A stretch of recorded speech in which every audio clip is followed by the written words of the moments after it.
home. But I guess you didn't know. As I said, a story goes. Baby, now I got the flow. Cause I know it from the start. Baby, when you broke my heart, that I had to come again and show you that I'm real. Your love of mine. All those times I said that I love you. Your love of mine. Yes, I try. Yes, I try. Your love of mine. Even though you know I died for you. Your love of mine. Yes, I cry. Yes, I cry. Return of the man. Return of the man. Come on. Return of the man. Oh my God. Here I am. Return of the man. What's up, Lex? Hey, boo. Return of the man. Here I go. So I'm back up in the days. Running thanks to take my swine. Letting all the people know. You always be playing some good music, girl. Cause what they didn't know was wrong. And all the nasty things you done. So baby, listen carefully while I sing my comeback song. Your love of mine. She said she'd never turn on me. Your love of mine. But you did. Your love of mine. All this thing you said I'd never be. Your love of mine. But I do. Return of the man. Return of the man. Return of the man. Don't you know? Here I go. Return of the man. A little girl. Return of the man. Once more girl. Return of the man. Oh my God.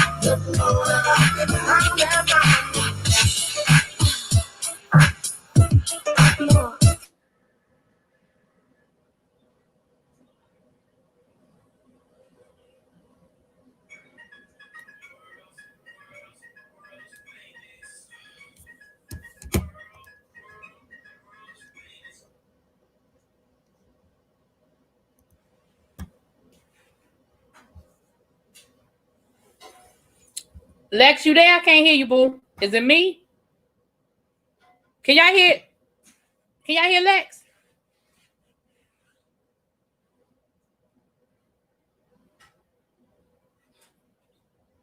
What happened to Lex?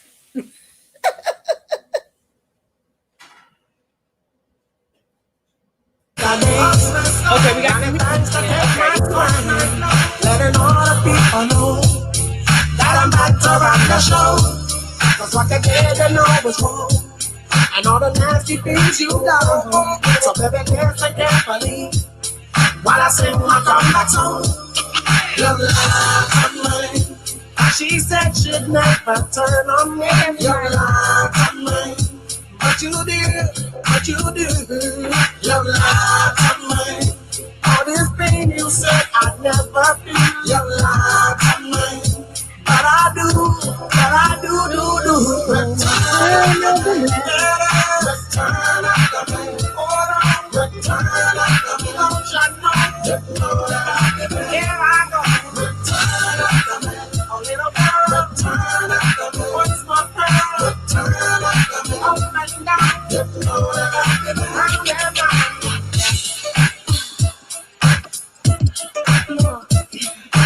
Stop lying about your dead grave.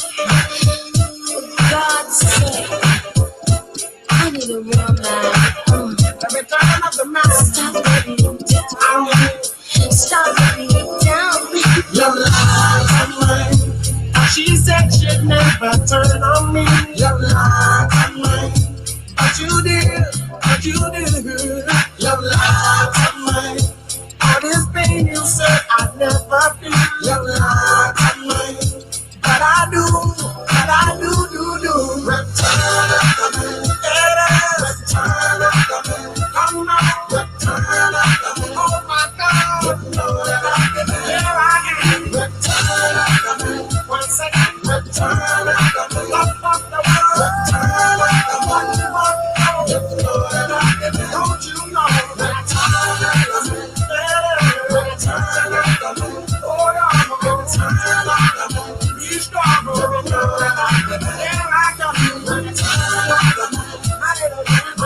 otherwise at all, when he comes through, then I will bring him on. Lady Nika, I sent you the link also if you wanted to join us.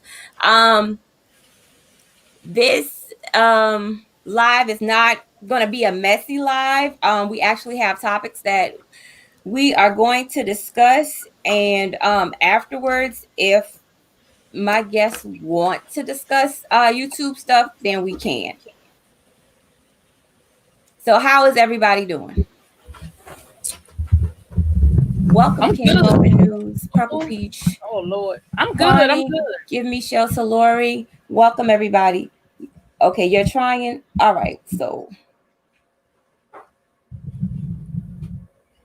okay. Really, B, you ready? I'm ready. I'm good. Thanks, Demetra. Hey, Fresh Press. Hey, everybody. Our third. Okay, so welcome everybody. Really be this. I asked her to join me so that we could discuss certain topics tonight. Thank you. And waiting on Ty because this show is called Two Chicks and a. So Ty is the. Oh! So we're waiting on him.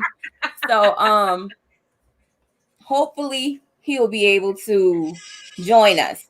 But decided to name this show Two Chicks and a, because you're gonna get perspective on both ends, male and female. So wanted to try something different aside from the mess. But can you hear me? Mm-hmm. Okay. See, I was tired of them clowning me, so I got me a mic and all of this stuff right here about my sound, girl. They were not going to do me tonight. Hey, Mr. Pisces. Hey, Molly. Thank you, Molly. Okay, so, we're discussing topics. So, those of you who may not know, hey, Abby, hey, Trina, Really B is a brilliant educator. Well, thank you so much. And because of the pandemic, a lot of people are teaching from home. They're having distant learning. Now,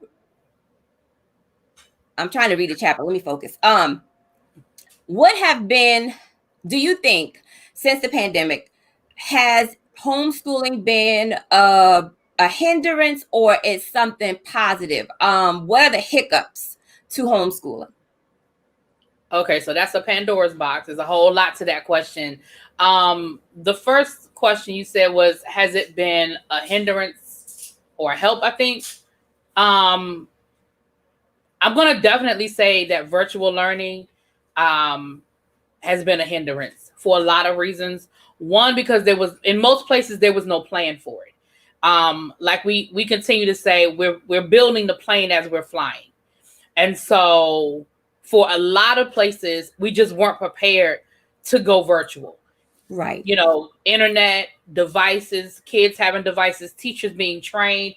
I consider myself to be pretty tech savvy, but even it's a lot of new apps, it's a lot of new programs, and it's just a lot more to it. So that I would say the hindrance. Some of the hiccups, like I just said, everybody not having access to internet, everybody not having the laptop situation. A lot of school districts may or may not have been prepared to do one-to-one devices. You know what I mean? Like, you figure if you have a school district of 5,000 kids, you got to find 5,000 computers, and exactly. Maybe not all school districts were ready for that.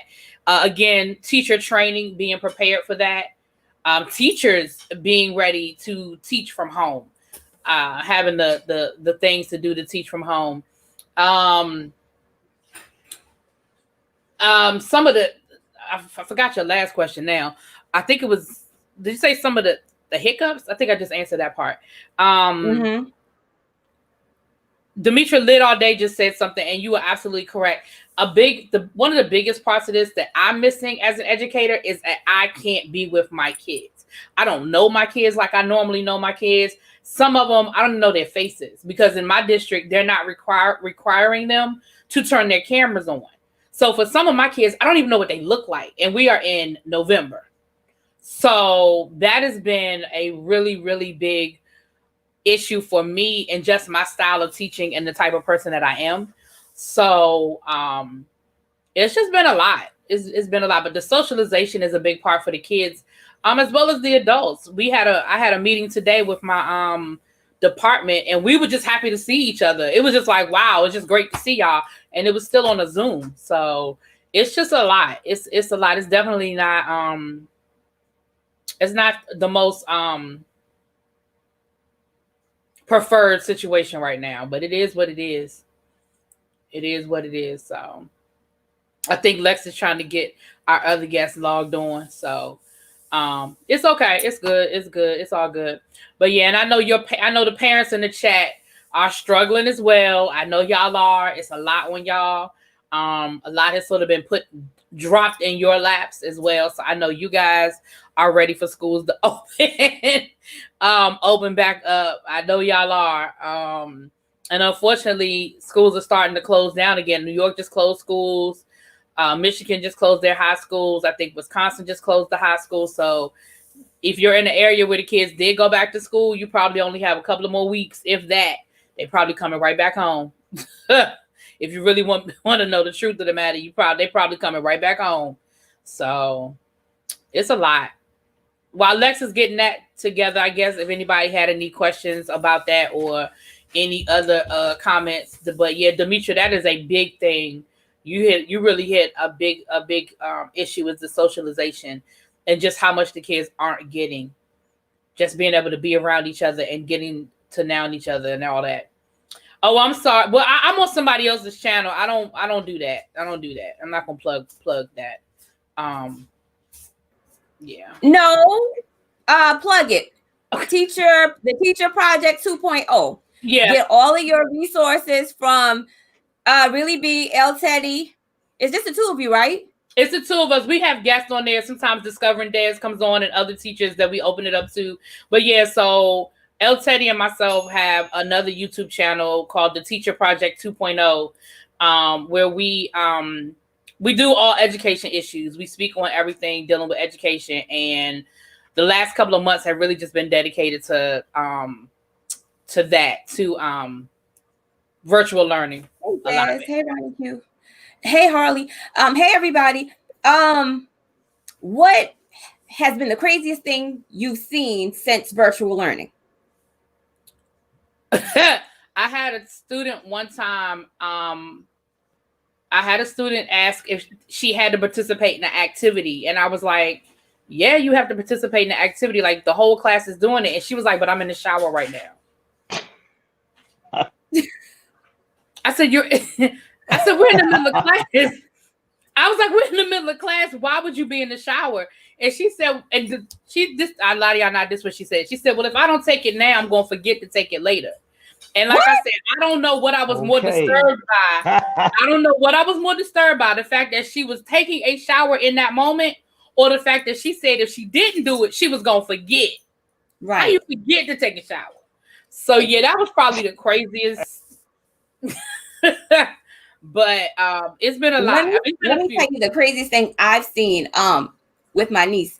So I'm helping her, and there goes somebody's mother cut across the camera in a bra and a panty. And I'm like, wait a minute. Hey, lady. Hello, family. Hold on. I'm like, wait a minute. Hold on 1 minute for me. Hold on. Okay. Hey, Ty, I'm sorry. Hey. I'm really. Oh, yeah, I was rude. Sorry. So I know I came in, I'm having problems because I was trying to use the laptop that belongs to my job. Then I tried to use my tablet. So now I'm on the phone. I was having technical difficulties. So it's my fault. It's all good. Late. But I already know who you are, really. Ty's link. He does reviews and all of that stuff. So sub to Ty. I be in the shadows, but I know who you are. Okay, but well, nice to formally meet you.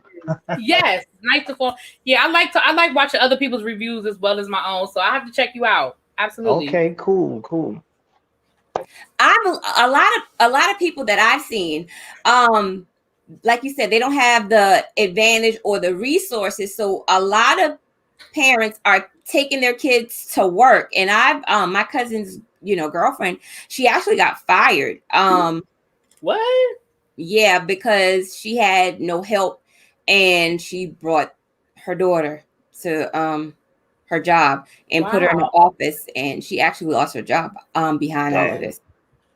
Yeah. That's crazy. That's crazy. Mhm. Yeah.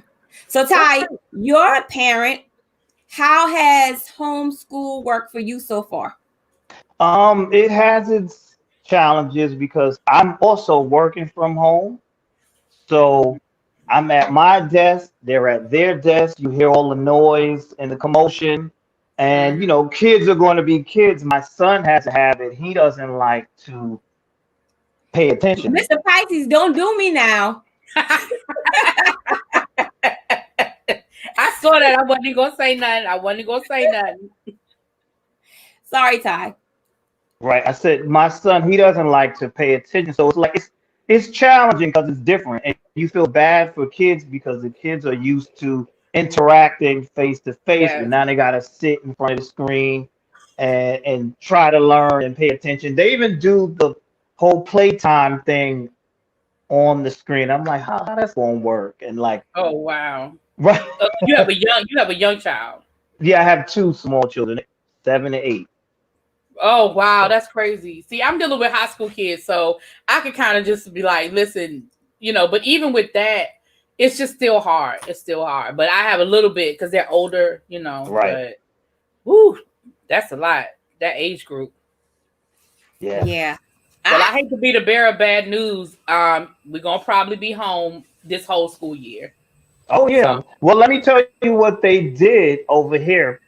They started this, which I thought was stupid, halfway going to school and halfway not. So The this hybrid. week, yeah, that was dumb. That's see, luckily for me because I'm home. But what about other parents that don't have that luxury?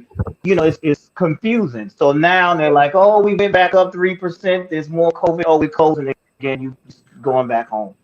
So it's crazy. Yeah, because that's what they're saying with us too. They were hoping that we could go back in February, and that was what we were going to do, a hybrid. So it was going to be like they hadn't figured out the whole thing yet, but I think the last plan they came up with was the alphabet. Like if your last name was between this and this, then you went to school on Monday and Thursday, and if your last name was this and this, you went to school on Tuesday and Friday, and then Wednesday was going to just be they were going to be to sanitize the building and clean and all of that. The building was going to be closed, and I was like, that's like you said, that's crazy for parents. As far now, again, high school not that big of an issue, but they were still trying to figure out elementary and middle school and that was one of the concerns was about daycare and stuff like that. So right, and then with small kids. They're not going to keep the distance. They're not going to keep the social distance. Not. Kids like to play and be up in each other's face. So it didn't make sense to me. And what do you think high school kids are going to do? You really, Right. like really, so. Dude, some grown folks ain't social distancing, so. At all. Exactly. So, yeah, it's been a lot. And again, I hate to be the bearer of bad news for anybody that really thought this was the numbers are going up and they're starting to close schools again. So we're about to be right back where we started. Correct. I normally do a lot of stuff at the schools, and my niece's principal, she sent me an email. She said, "Oh, you just forgot about us this school year?" I said, "No, I can't come around and volunteer or whatever." I said, "But you guys still, get whatever I normally do for you. I'm just mailing it. I'm not coming by there." Listen, I already told my principal, I was like, they can open up these schools if they want to. I won't be there. I'll get whatever doctor's note I need to get. I'll get whatever doctor's note I need to get. But y'all can just roll a screen into my classroom and I will continue to teach from where I'm sitting. But I'm not coming in that building. Yeah, No, ma'am. I'm just not doing it. And I know she felt a ways, but listen, I don't have no kids and no kids at that school. I do this stuff because I want to. So no, I'm Exactly. not. Oh, I'm sorry, Demetra. She said she hasn't seen her new grandkid because of the pandemic. Oh, Oh, I'm sorry, Demetra. Okay, so the next thing that we are going to be talking about, if really be wants to, if you guys want to ask her questions at the end of this, if she is up to it, only if she is up to it, um, you guys could ask her about different resources and things like that that would probably help you and your children move along successfully during this virtual learning. Um, the next topic no problem. of discussion is Tamala Horsford.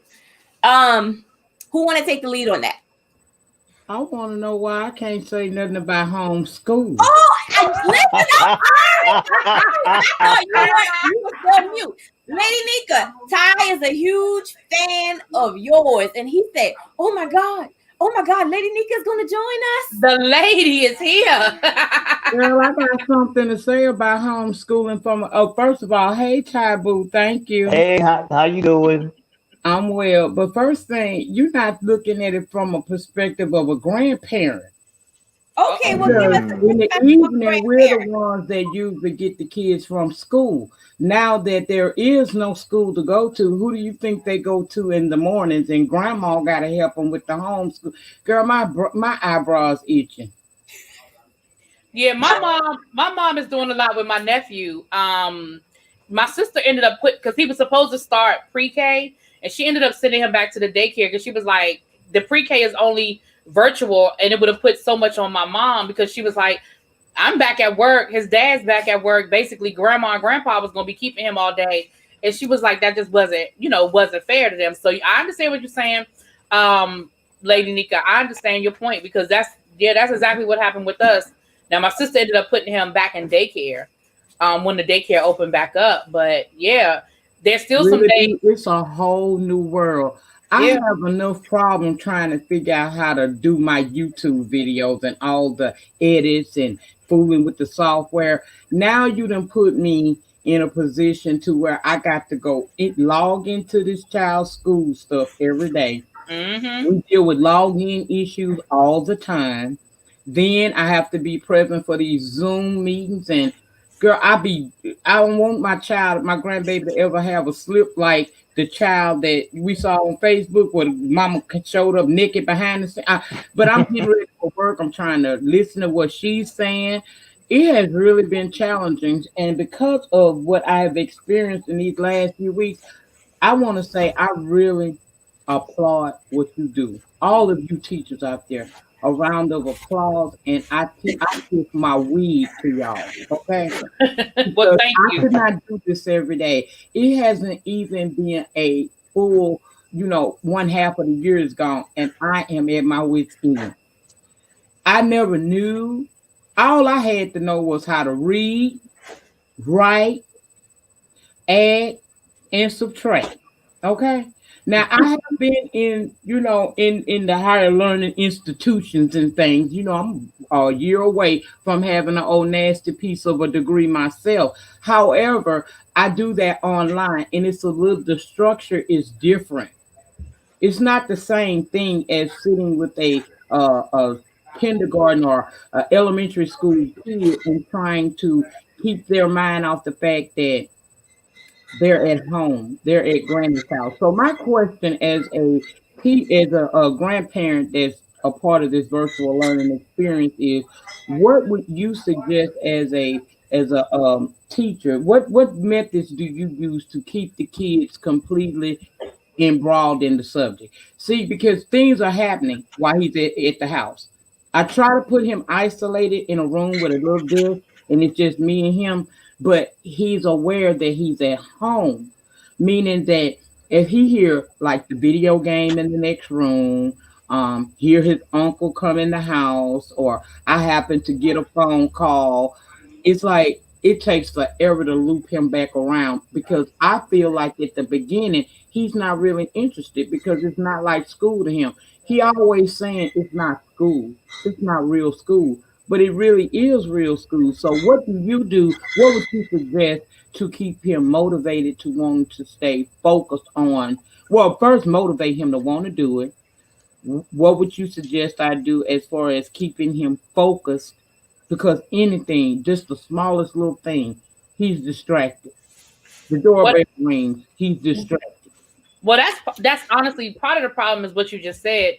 A lot of the kids are, and parents are too, are looking at this as, oh, this is not real. It's not real school. I promise you, it's real school. It's real grades, and there are real consequences. So, as far as keeping him motivated, other than just like you said, creating a school environment to the best of your ability. And yes, he is home, and it's going to be hard. But creating a school environment, shutting everything else down, put those electronics away, turn the TV off, no music, and just have him really focused in and zoomed in on what's going on. Also, making sure that he's completing the assignments. As far as keeping him engaged, I'm going to be honest with you. That's the $1 million question, because that's something that I'm actually struggling with as well. Des said, don't expect him to sit there all day, which is true. Let him take breaks. Reward him for staying on task, getting stuff done, set timers for breaks, and keep a routine. Keeping a routine is very important. Absolutely important. Just like you would expect them to get up and go to school every day, they had to get up and log into that computer every day. Definitely, depending on the age, you definitely don't expect them to sit in front of that computer all day. Let them take breaks. If I know with us, the kids have a few minutes in between each class. If the schedule is set up like that, where he has a few minutes in between each class, let him go stand on the porch and get some fresh air. Let him walk around. Let him play his game for 5 minutes, or 10 minutes or whatever. But keeping that schedule is important. But that's the $1 million question, Lady Nika, and that's really again what a lot of parents are having problems with, even on their end, making sure that the kids, and like somebody just said, yeah, because they know how to flip those screens. They sure do. Yeah. They sure do. That's something that I dealt with even in school when the kids are on the computers, making sure that they're actually on task and doing what they're supposed to be doing. So it is very, very hard. Linda said something earlier. Hold on. Linda Girl said something earlier. What'd she say? She said if they want to use electronics, they need to earn it and create a point system. That's a good one too. That is definitely a good one too. But this is what she said. She said, has anyone noticed that their children don't know things they should since this happened? That has been a really big light bulb for a lot of parents as well. I had a parent reach out to me and said that her child is absolutely not where, and she said, I've noticed that my child is really struggling with some things, and she's now having her child tested for special ed. And I'm thinking to myself, but how many teachers probably told you that before and you weren't ready to hear it or see it, and now you see it yourself? Because right. I think a lot of parents are dealing with that as well, thinking, wait a minute, my kid doesn't know what I thought they knew or what I expected them to know. Like, hold on a minute. So I think that I think a lot of people are coming into that realization as well. Don't listen to W. Jackson, because she's gonna get y'all locked up. You say what? Don't listen to W. Jackson. She said keep a switch nearby. Real talk, though. She gonna get you locked up. Just don't do it on. Listen. I can't tell y'all what to do. Just don't do it on camera. That's all I'm gonna say. Because if a teacher see it, but do you say to the statement that I've heard this said before by some other educators? What do you feel about the statement that these kids are not really being educated at this point? We are basically about to have a whole generation of not well informed children, not well taught children because of this pandemic. What do you think about that? All right, let me say this. I'm about to give y'all some real talk. I'm about to give y'all some real talk right now. I need everybody to listen to what I'm getting ready to tell y'all. Okay. Since last March, for most of us, moving towards now, going towards the end of the school year. So you figure for a year and a half, your kids are not getting a proper education. That's just a fact. It's just a fact. They're not. But let me say this to all of you that are parents, grandparents, caregivers. Make sure that you are putting in the work because they are. Y'all understand what I'm telling you? Those other parents are going to make sure that their kids are getting the gap. Those kids are going to get filled in the gap.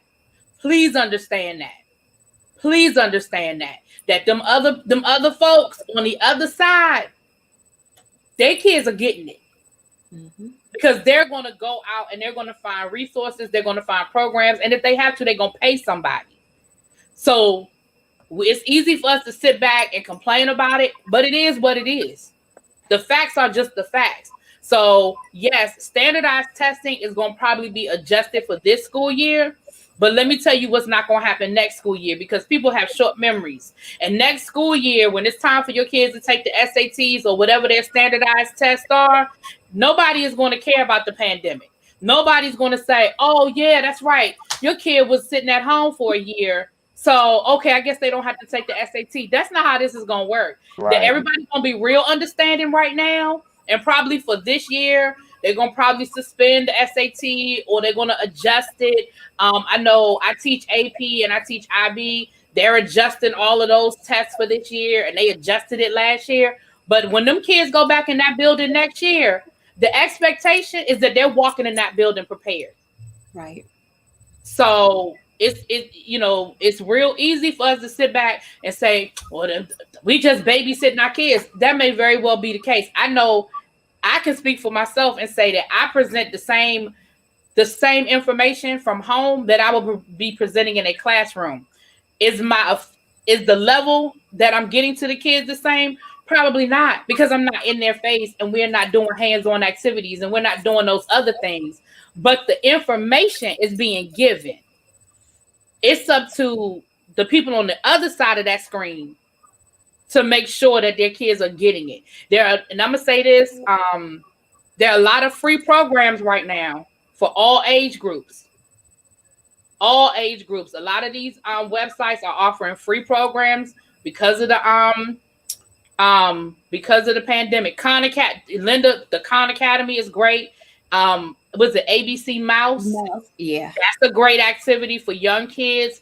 There's another one. I have to go back and look it up. That we put a lot of these programs on the Teacher 2.0 YouTube channel. But a lot of those programs where normally you would have to pay for them, a lot of them are free, or the price has been greatly reduced.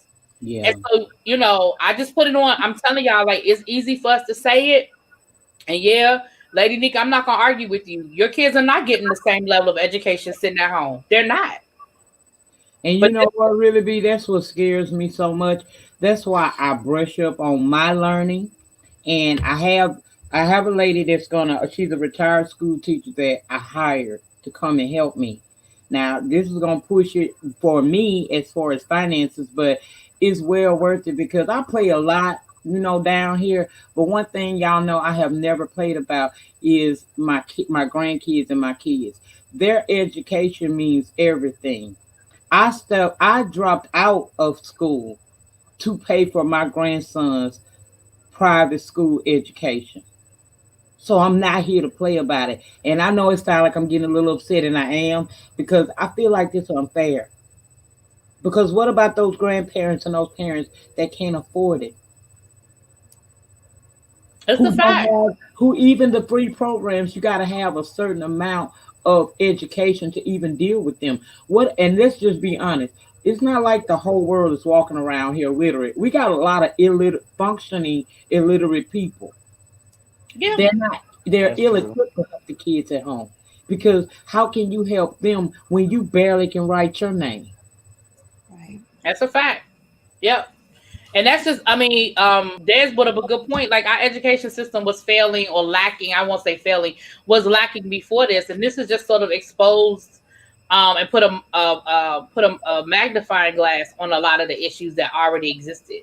But your point is valid. It is very, very valid. I don't have the answer. You know what I mean? I don't have the magic answer. but your points are valid. I mean, a lot of parents are in that situation. Like if your child is having trouble in algebra 2, listen, if one of my kids came, I tell my students all the time, I'm not the one to come to. You need help with science or math, you got to find another teacher. I can't help you with that. That just ain't my ministry. I can't help you. That just, you might not want me explaining it to you. You know, so even in a school environment, but the difference is if we were in a school environment, I would be able to still get that child help. Right. What You I know, find myself doing is I'm learning with him. yeah, I'm learning with him. It's a lot of things that I had no clue about, and I'm learning with him. And I work really, really hard with him. I know I'm saying grandbaby, but that's like my son because many people that follow me know that I've had that boy since birth. And even though he go home to his parents every night, he comes here every day, and I'm very, very active in his learning process. Like I said, I left. I dropped out so that I could afford to pay for him to have private school education because he wasn't getting it in the neighborhood school. Let's just be real. He wasn't getting it in the neighborhood black school.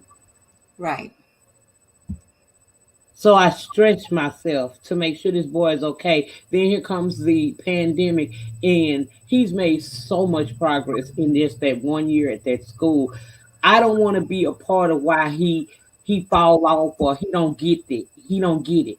But like I said, I do have a lady coming that's going to start coming Monday through Friday next week and work with me and him because I'm going to be a part of this process with him.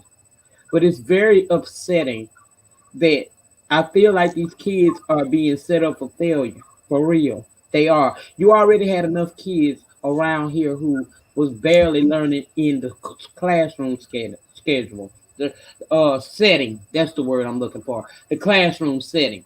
Now here comes the pandemic and they're at home. And everybody don't have a lady Nika for a grandmama or a mama.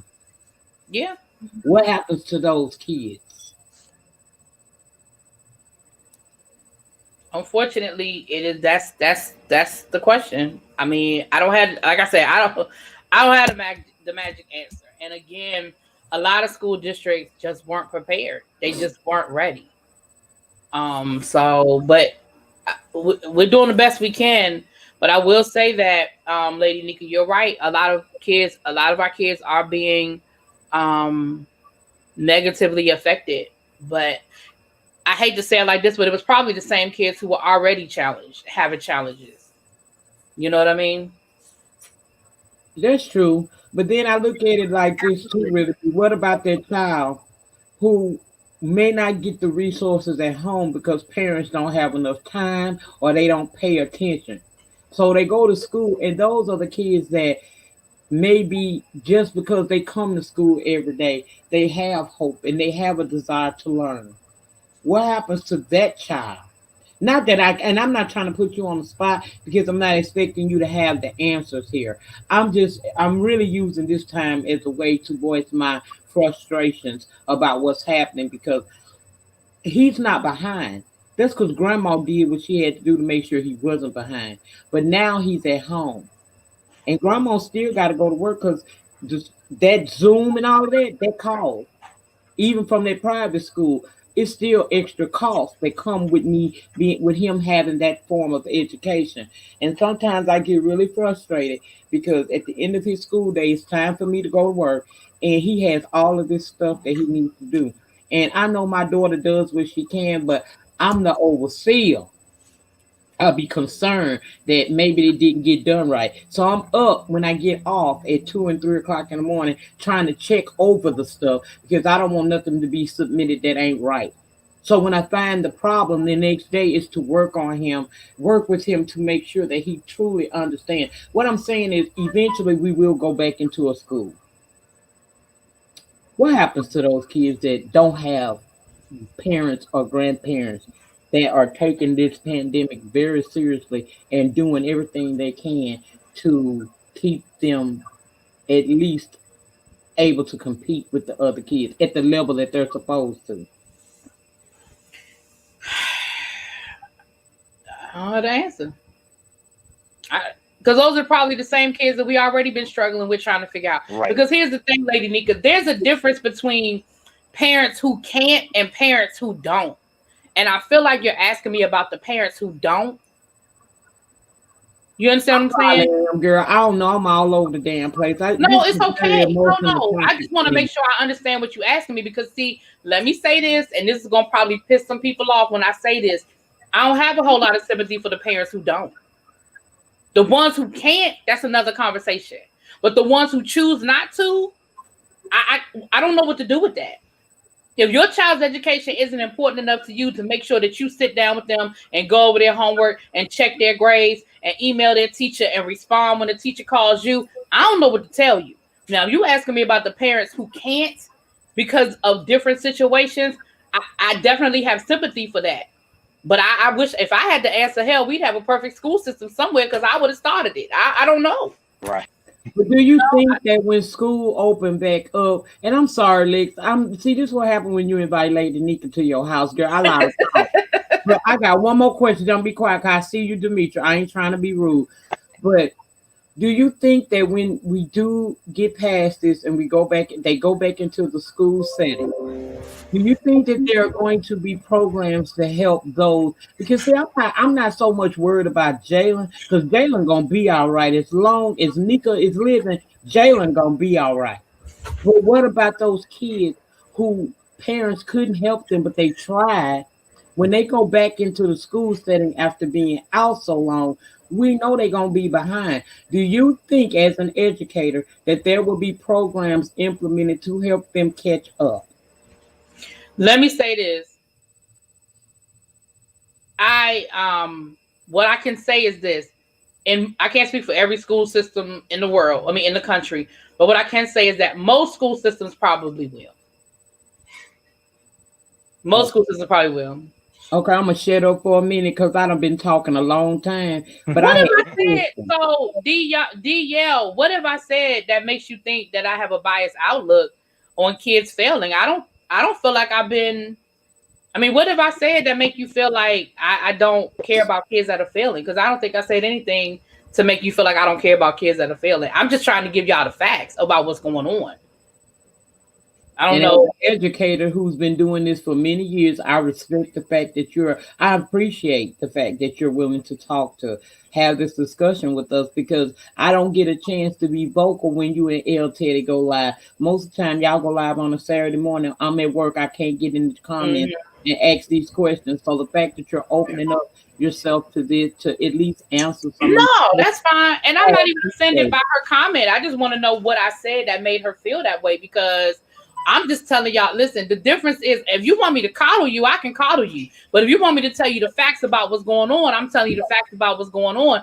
Our black kids are not being serviced, and the white kids or the rich kids are going to get what they need. That's the difference. Facts. Now, if you want me to coddle you and say all the nice fluffy things and all of that, that's cool. But I'm telling you the facts. The facts are, I turn on my computer every day and I do the best that I can. But what I do know is that on the other side of that computer, I know that there are kids who are not listening, who are not paying attention. I know I have kids who are not logging in. Okay, so I don't know what you want me to do with that. You're saying that the kids are falling behind now due to the pandemic. We're probably already falling behind to begin with. That's not what I said. That's not what I said. What I said is Lady Nika was asking me about the parents who are struggling. Probably already. She was asking me about where the parents. That's not what I hear feedback. Okay. Yeah, what I said was Lady Nika was asking me about the parents or the grandparents who are struggling. What is it that I can say? And what I said was there's a difference between. I said there's a difference between parents who are trying and parents who are not trying. And what I said is that those are the kids that were probably already struggling before the pandemic. That's what I said. Okay, as far as laptops and internet providers, Ronnie, I know for a fact that when this pandemic started, Spectrum, if you're in a Spectrum area, they were offering free internet service for kids in that area. Also, Verizon was offering free hotspots. So check out your local companies that are around you, be it cable, your cell phone companies, because there are some resources out there that you don't know about. So check them out. They were offering internet service, and Verizon was too. Those are two that I know of personally that were offering resources for parents.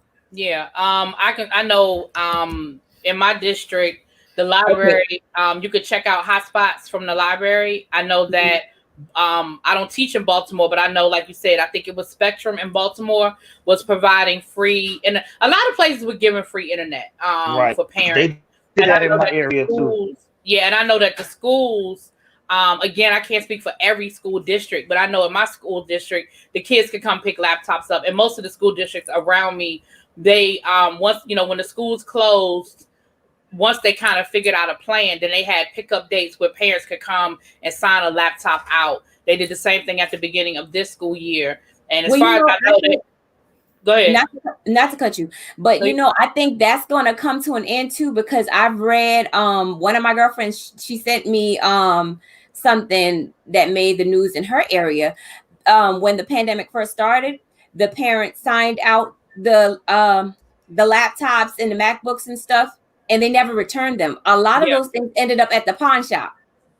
So they sure did. They're going to make it bad for the kids if the school is providing these things for you as a resource to help your child. Why would you hurt your child by selling it and all of that stuff? And that's what I guess that's what I was talking about when I was saying the difference between people who are struggling and the people who are not. Like, we had the same thing here. And what people don't realize is the school code and all of that is on those laptops. So when they go to the pawn shop, they just go back to the district. So, but we had the same issue where there were laptops at the pawn shops. We had the same thing here. And it's sad and it's unfortunate, because they already look at us as, being questionable and not wanting the best for our children. And when we do things like that, we prove them right, in a sense. Not everybody, but for the people that, do things like that. Yeah. Hey, Demetra. Hey, Ronnie Q. You guys want to add to this? I wanted to add to it because I felt, number one, you're having a great show, and I appreciate everybody on the panel. And I absolutely love and respect teachers. I come from a long line of teachers.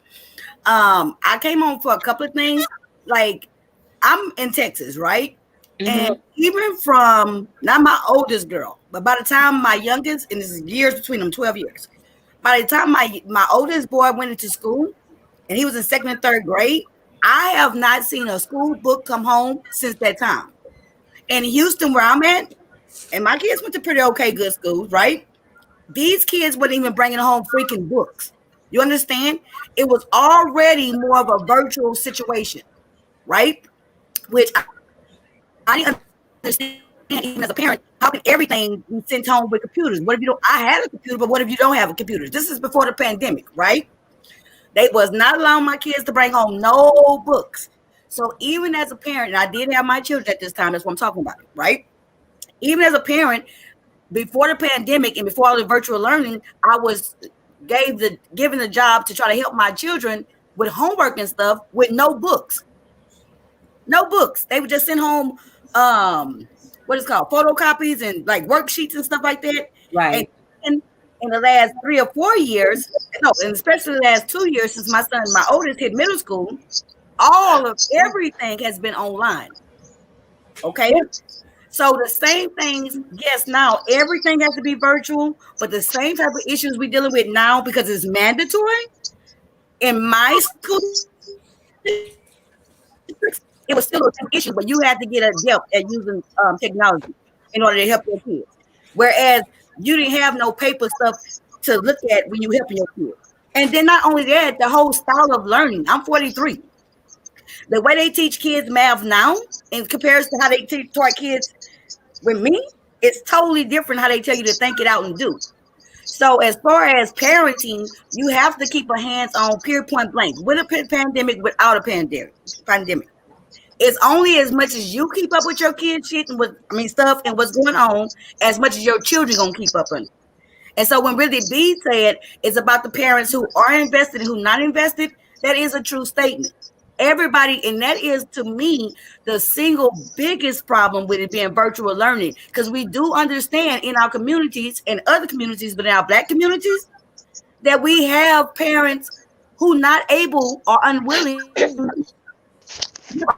all what they need, right? And that's what they missing out on.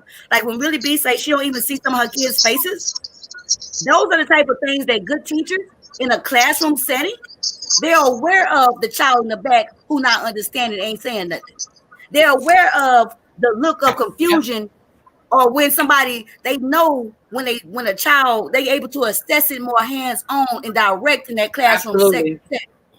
In this type of thing, they cannot do that. Where I'm at in Houston, I hate the fact that my children do not have to hit the on camera button, right? Because they middle school boys. In middle school, as a part of their socialization and development, that's when boys start tightening up on how they carry themselves. Because now they're around girls. Now they interested in girls. Now they care about grooming themselves a little bit more. Now they care about how they look into the world, right? And so here we go. These kids at school, they don't have to hit their camera. And I've literally got two nappy head boys running around, right? Yeah. Because they don't think it's important. They don't think they don't understand. And they are missing that part of development. You understand? Like middle school. When you go to middle school, you don't have one class no more. Now you're responsible for getting one class to the other class on time. Now you're responsible for trying to go get your books out your locker for the next part. It brings responsibility. It brings maturity. It brings a whole lot of stuff that socially these kids are getting retarded on. I don't mean retarded in the wrong way, but they're being socially retarded. They're not developing those skills that you like, the difference between elementary school to middle school, the difference between middle school to high school, all those developmental things that you get from being on campus, they are hugely missing. You know what I'm saying? And so I just wanted to like just touch on those subjects, because I know that's like the first things that I was hearing and the things that really I see personally. And even though my kids not here with me every day, I am their mother. I do get all of the emails and stuff. My auntie called me to discipline my kids when they're not doing stuff right. You get what I'm saying? Yeah. So I do still play a part in it. And you know, you got to make, and just like what you said, really be, it's really about getting them other resources and stuff. Like in Texas, they've been doing that Xfinity thing, that if you get food stamps or SNAP or something like that, you can literally call into Xfinity before the pandemic and get like a $10 monthly service for your children. If they own a lunch program, free or reduced, they'll give you reduced internet bills. You know what I'm saying? So it's really about how much are you willing to go out and do everything you can to make sure your kids get what they have to get. You know? Yeah. And that's all I wanted to add to the conversation. This is a great live. I appreciate you. I think you're Ty, and I appreciate you really being Lady Nika and everybody. I'm going to drop off. I just want to add a little piece, and that's it. Thank you, Demetra. Thank you for this show. It's good. Lex, you there? Or your internet? Lex internet. Y'all know her internet be acting up, man. Ronnie, listen, don't do me. I'm trying to get warm. Hold on. Ronnie Q, what you wanted to say? I know you were asking about the internet and stuff.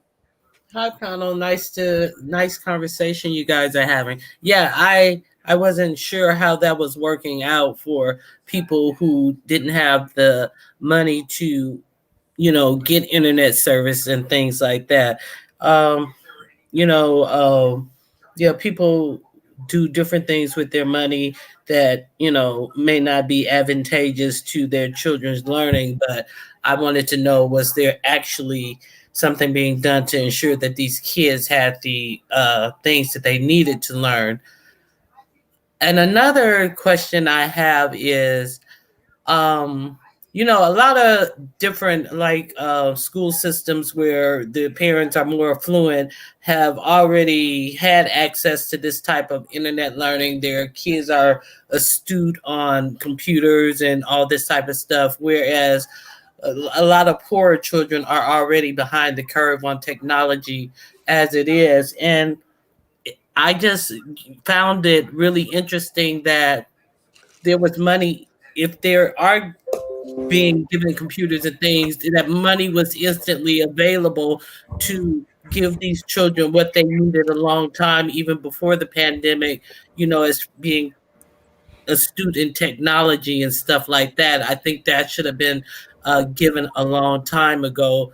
And that's another reason why poorer children are behind the curve in a lot of ways. Some of these kids are just getting introduced to technology and how to work it and how to learn on it. And, Xing out the unconcerned parent and everything, because we've always had parents who were unconcerned with learning, be it because they needed their children to work, whatever, they're unconcerned. Okay, I get it. But I'm just trying to get to some solutions about what our school system is lacking.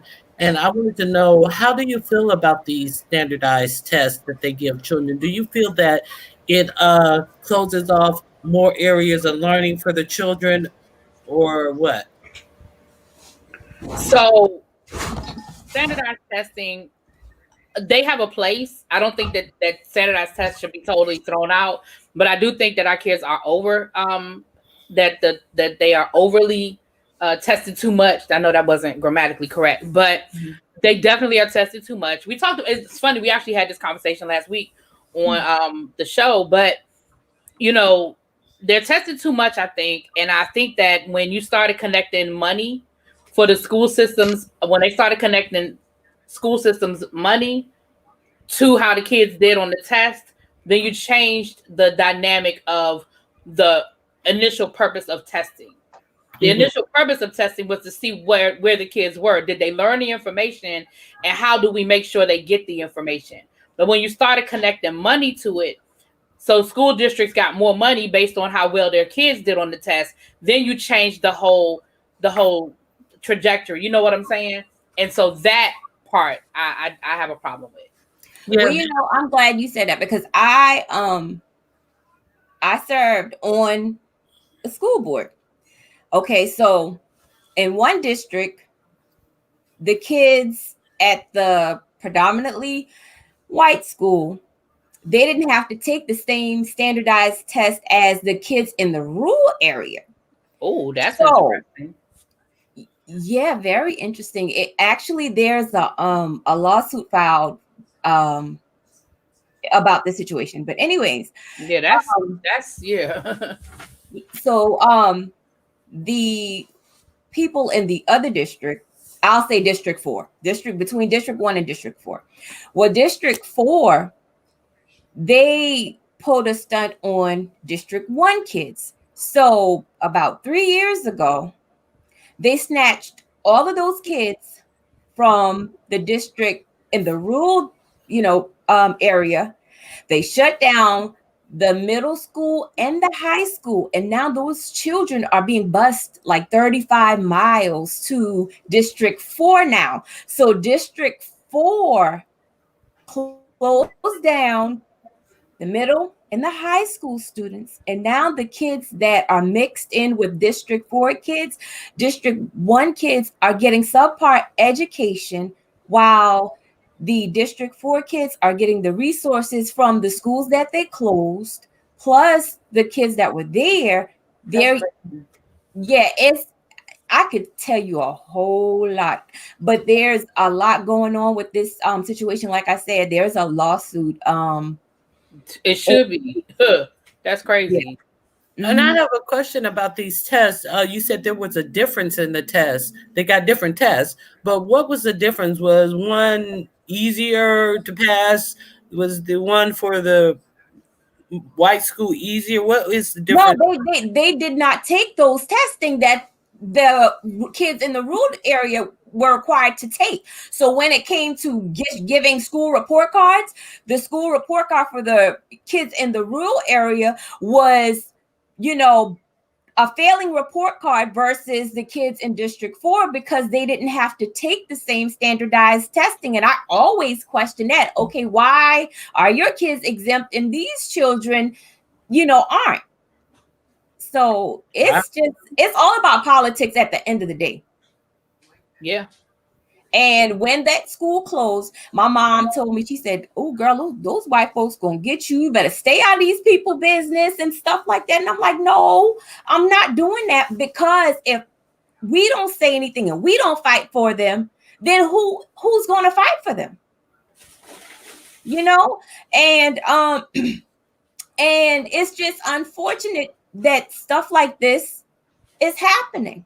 And it's about politics. School, church, all of those things are big businesses.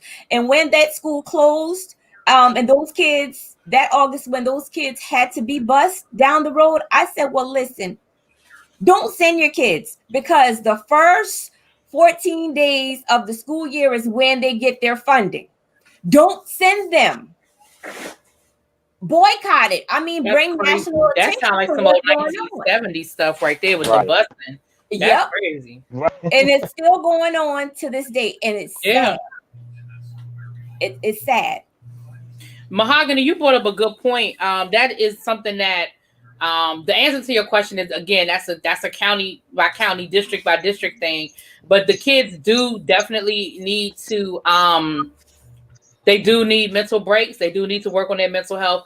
I always do a temperature check with my kids. How are you feeling today? I had one of my students email me, one of my IB kids, that's a international baccalaureate program, email me on Monday. She emailed all her teachers and she said, I just need a mental health day. She said, I just can't do it today. And I was like, okay, I'll see you, I'll see you next class, because I get it. Like we are struggling. Imagine what the kids are dealing with. So Right. The answer to your question is I that would probably be a state by state, county by county.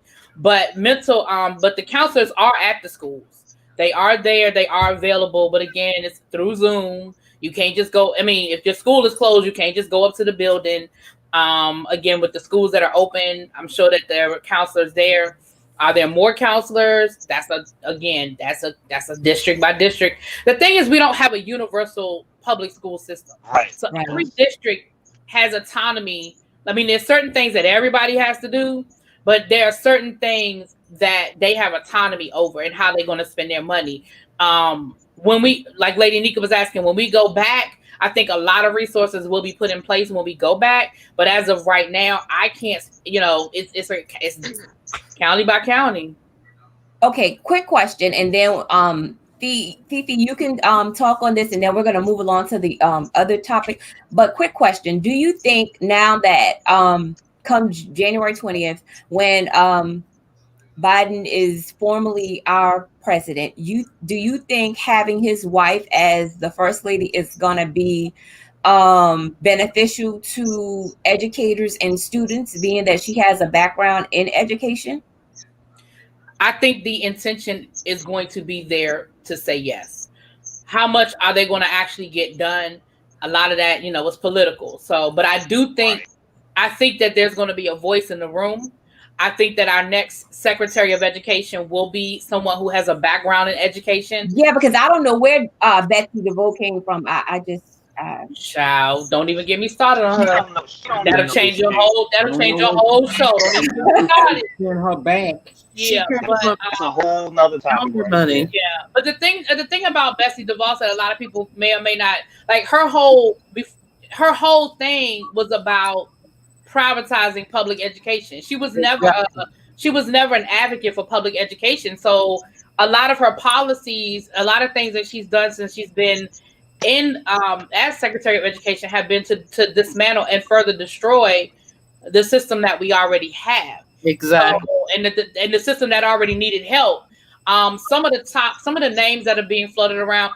Again, I'm not plugging my other channel, but we literally they need to know all of this stuff, and that's where they need to go to get all of the education or all of the information they need about helping their children. So plug on. I'm not no, but we literally, El Teddy and I literally just had this conversation Sunday. That whole show was about the future now that the election is over and what we see. But some of the names that are being floated around to be the next Secretary of Education, some of those names that are being floated around are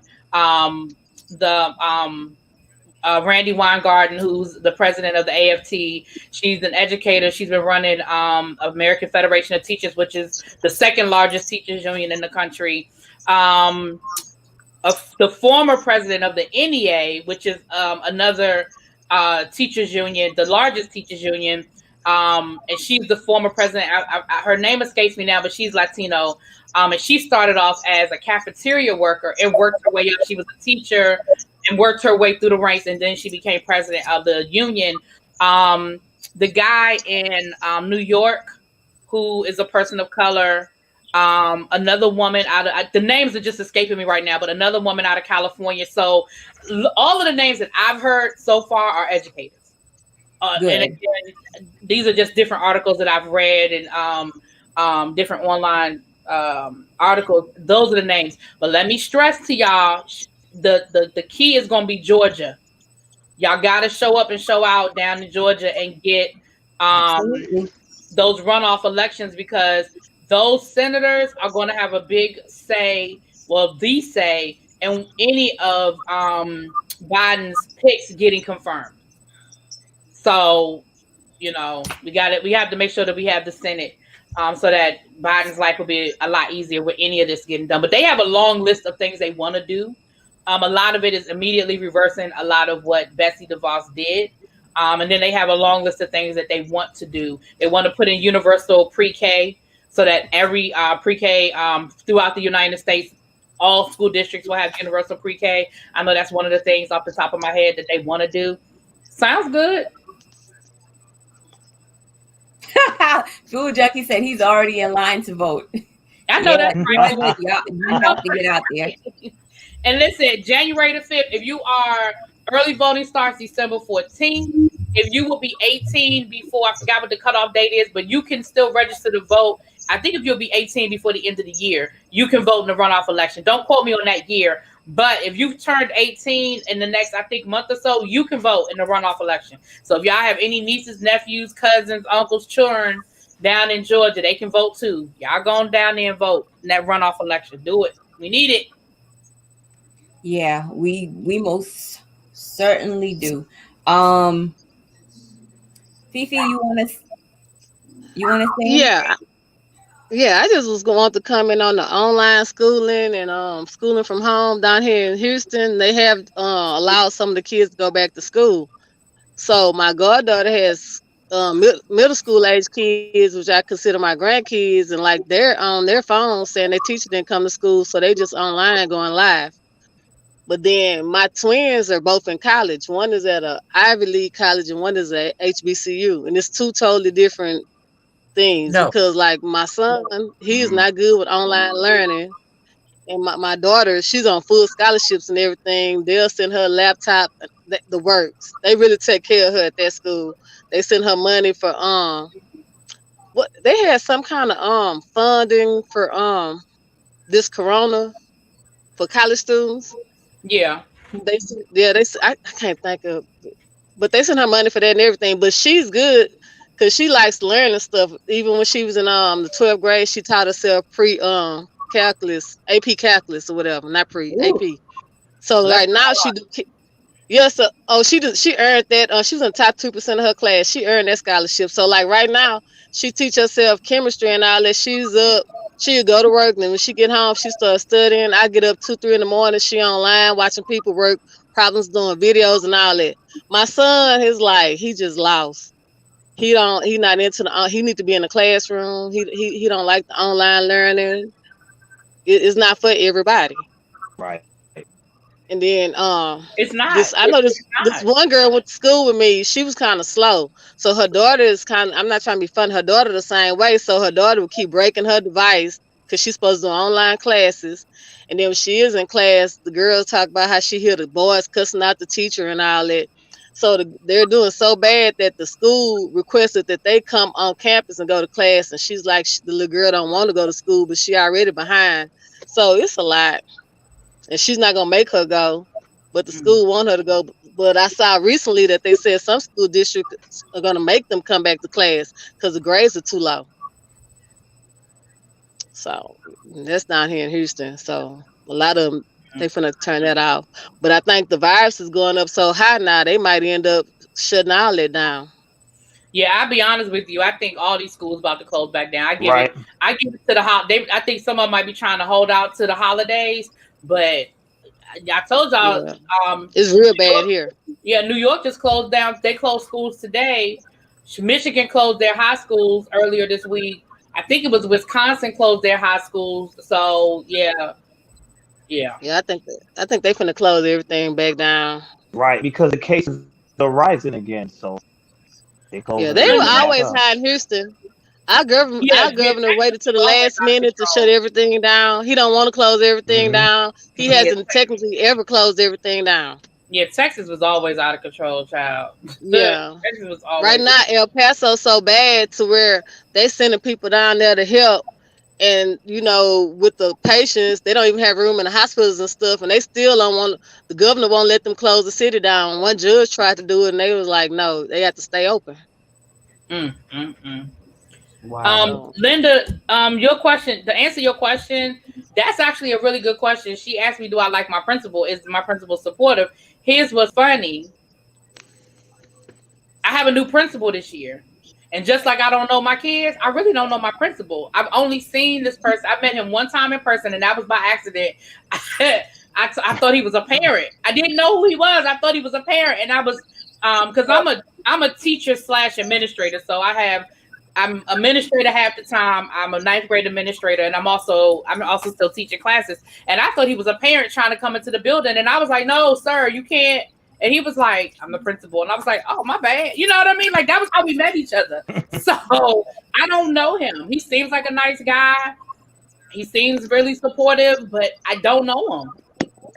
I have a question for since you guys are working in the administrative area of schooling.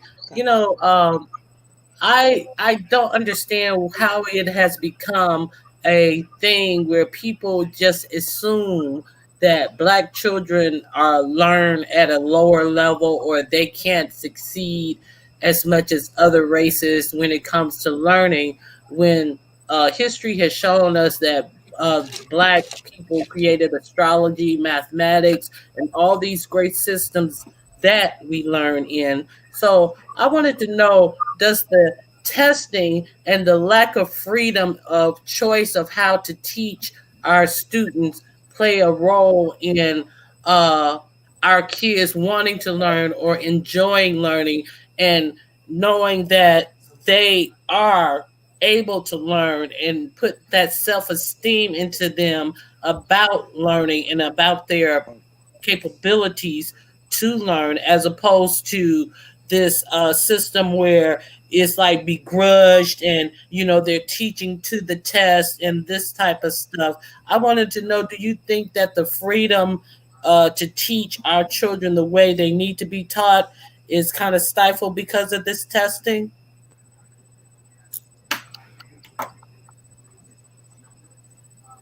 That was a lot, Ronnie Q. That was a lot.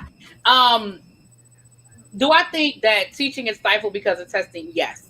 The answer to that is yes. Because so much emphasis is put on the test that you're really teaching to the test. As far as students learning about their history and their culture, again, there's a lot of curriculum where there are things that are included. It's about the curriculum. It's about where you're teaching, and it's about the type of teacher that you are. I teach social studies. So anything I teach is going to always have an element of the black people and expand it into people of color. I'm going to always give that point of view because that's who I am. I can't speak for the teacher in the classroom next door to me because some things are not in my curriculum that I make sure that I teach. You know what I'm saying? Mm-hmm. So to answer your question, does the testing stifle that? Absolutely, it does. Yep, it does. But what you choose to include in your daily lesson outside of the curriculum, that goes teacher by teacher. So Okay, thank you for the information. Because I have a cousin who has his daughter. She's in a private school, and she was 4 years old, and she could tell you. And because a lot of people underestimate a child's learning capabilities. And if you look at it plain and simply, a lot of times you hear a child sing a rap song or sing, memorize things that are not going to get them anywhere per se. in the educational field, but a child has a great capability of learning. And this 4 year old, she could tell you the solar system. She could tell you what a mammal was and examples of what every animal ate and all these types of things. And it was all it did was, somebody sat down and taught her these things. And I was listening to the things that you guys were saying that you were encountering with the parents. Online and stuff like that, but I just hope that a lot of people are not underestimating their children's ability and know that your child does have the capability to learn, all these types of things. They just need to be exposed to these types of things that is actually gonna get them somewhere in life, as opposed to filling their mind up with useless information. So thanks a lot for the discussion, a great discussion. No problem. Thank you. Okay, so next topic. Tamala Horsford. Let's talk. Ty, where the hell you go? Oh, okay. Tamala Horsford. She was the black lady that went to slumber party for football moms in Georgia. Do y'all remember her? Yeah. Well, I had to do the research. I had to go do some research. Yeah, but I did. I read up on it. Yeah. Oh, can I say one last thing, Lex? I'm sorry. One last thing. Sure. Yeah, she is absolutely correct. Y'all need to be careful. That's the same thing with charter schools. All charter schools are not better than the public schools. Y'all need to do y'all research. Y'all need to know, because she is absolutely correct. There are some private schools where the teachers aren't even required to be certified, and the same thing with charter. There are charter schools where the teachers aren't even required to be certified. So she is absolutely correct. Y'all got to do y'all research before y'all start believing the hype. I'm just saying. Okay, I'm done. We can go on to the next topic. I'm sorry. Okay, so back to Tamala. She was the black lady who lived in Forsyth, Georgia.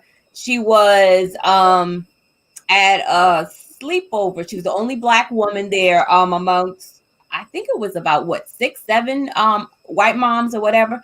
But they claimed that she was drinking and she fell off a balcony, and they ruled her death as accidental. Well, fast forward to 2 years later, September, they've decided to reopen the case.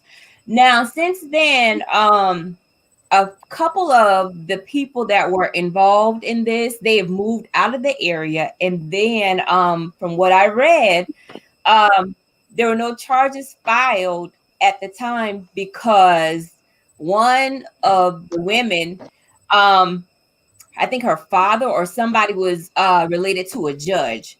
But what do you think is gonna become of this case now, guys?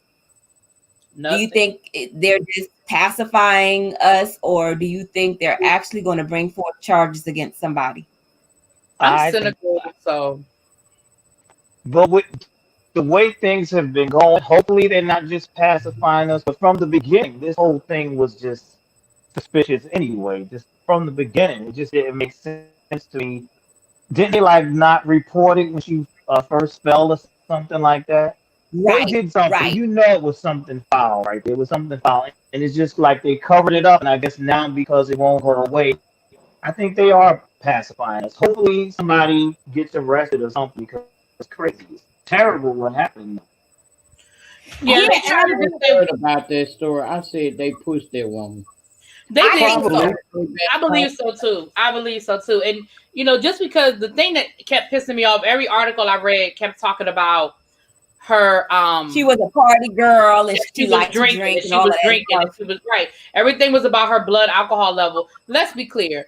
Your blood alcohol, just because she had some drinks or whatever, that doesn't mean she was drunk enough to fall over the damn balcony. Right. While she was out back smoking a cigarette. Come on. She's standing still smoking a cigarette. How'd she fall over the balcony? And then how long did it take y'all to find her? Right. They didn't find her till the next morning. To Come the on. next morning. Nobody realized she was missing. She Exactly. the only black girl there, the only black woman there. Y'all ain't know she was missing. That's ridiculous. Exactly. But my thing is, I know that your kids played ball with these women, but girl, I mean, we can't change things now. But why in the hell would you go there being the only black person there? And at one point, she said she wanted to leave the party, but they told her, no, go sleep it off. But why would you put yourself in a situation like that in Georgia?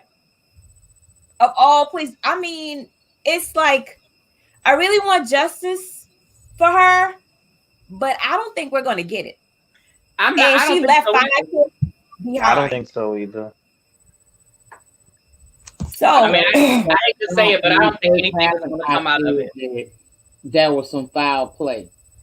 Exactly, like I Monica noticed how said. they kept bringing up everything to try to make you feel like some foul play didn't go on. I heard talk about her drinking. I've heard talk about marijuana usage.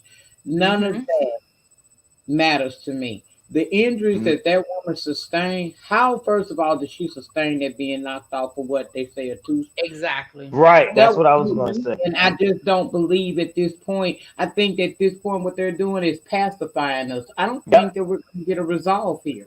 But I have another question. So they're saying she was drunk and she was high, but what about the rest of them? they Right. Now all, you She wasn't know, drinking by herself. don't nobody party like the white women. I'm telling you, they get Right. sloppy drunk, they get all high up and all that stuff. I know I'm stereotyping, sorry, but I am, but it's true. But she So wasn't come doing it on, by herself. She wasn't exactly. drinking and I smoking don't by like how herself. they're trying to paint it right. like I it mean, was that's the just truth. her. Right, they're trying to paint it like it was just her. Like, come on, everybody was there having a good time.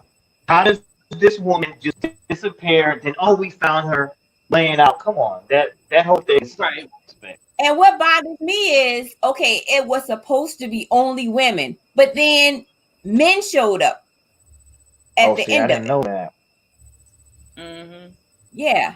So somebody, yeah, they have a lot of explaining to do, but it's just going to be a cover up, just like the next case that we're going to talk about, which is Kawan Charles. Now, this right here is just crazy. Okay, so Lady Nikki, you want to take the lead on this one? Oh, sure. I know this story like the back of my hand, honey. Okay. Okay, this all happened in the great state of Louisiana, where I'm from. Young man by the name of Kawan Charles, affectionately known as Bobby by his family and close friends. Bobby goes missing on October the 30th. I'm sorry, October the 30th. His parents called two different police departments. Both showed up, the Iberia Parish Sheriff Department and another one. See, I know the story like the back of my hand, girl. Mm-hmm. Now, they come there and the parents explain what the situation is. Bobby is missing. There was no Amber Alert. There was no ping to the cell phone. There was no attempt to find this child. The parents was told he's possibly at a football game. Well, they said the child was at a football game, so the next day the parents decided to put their own boots to ground and look for their child, and came upon some information that led them ultimately to finding this child deceased. But he wasn't regular deceased. He was said to have drowned in some water off of Ed Broussard. Now, many of y'all don't live around here, so y'all don't know that area, but I do. That water was ankle deep over on Ed I was Broussard. going to say that. How in the hell do he sustain injuries so bad that people are saying the way that child looked is comparing it to how Emmett Till looked? Right. I saw that on the internet. That is not going to. There is no way you're going to be able to tell me that this child somehow drowned and got those kind of injuries after death due to the water. when the water's on And the ankle. ankle deep. Exactly. However, Now, go ahead, Lady Nika. oh, I don't want to overtalk you, Liz, because I know the No, story. go ahead. Go ahead. I'll jump in after you're done. Go ahead. Okay, now update. They have found that Bobby, when he left his parents' home, because his dad only left to go to the store. In between that time he left and came back to the store, Bobby then left with one of his good friends and their mom and that boy's mama by the name of Janet Irvin. Mm-hmm. Now they're saying that Bobby went to this woman's home to play with her son, and at some point, now these people live 30 minutes by car away from Bobby's parents. You pick my child up. My child decide he want to go home. You don't drive him home. You allow him to leave, allegedly, walking home. Another parent reached out because the Roxanne was looking for her son. Roxanne Charles, I think that's her name. She's looking for her child. One of the parents of a child who is no longer friend with Miss Janet Irvin's son. She calls this woman to say, you know, my son is not friends with them anymore. My daughter is not friends with them anymore. But the parents appear to be high all the time on mushrooms, and Yep. my son or daughter says that the father, the stepfather, went to get into the vehicle that supposedly carried uh, Bobby to their home, and the mother said, "Don't smoke a cigarette in here. We just bleached the car." Now, I gave an example today on my channel. What would make you use bleach to clean out your car? I have gone to the grocery store and inadvertently left a bag of fish in my back trunk. That fish sat in that back trunk for 12 hours because I went to work the next day. And just imagine how that smell is. I never had to take my car to get it bleached or nothing. People usually use bleach when they're trying to cover something up. Right. So why Exactly. would that parent call this woman and tell her that she suspects that parent, well, that family had something to do with the disappearance and ultimately death of your son, and give And I'm out gonna play details the call, about the Lady family Nika, feud? before you continue. I'm gonna play the call because I have the call. Oh yeah, I played it today too. Go ahead, girl.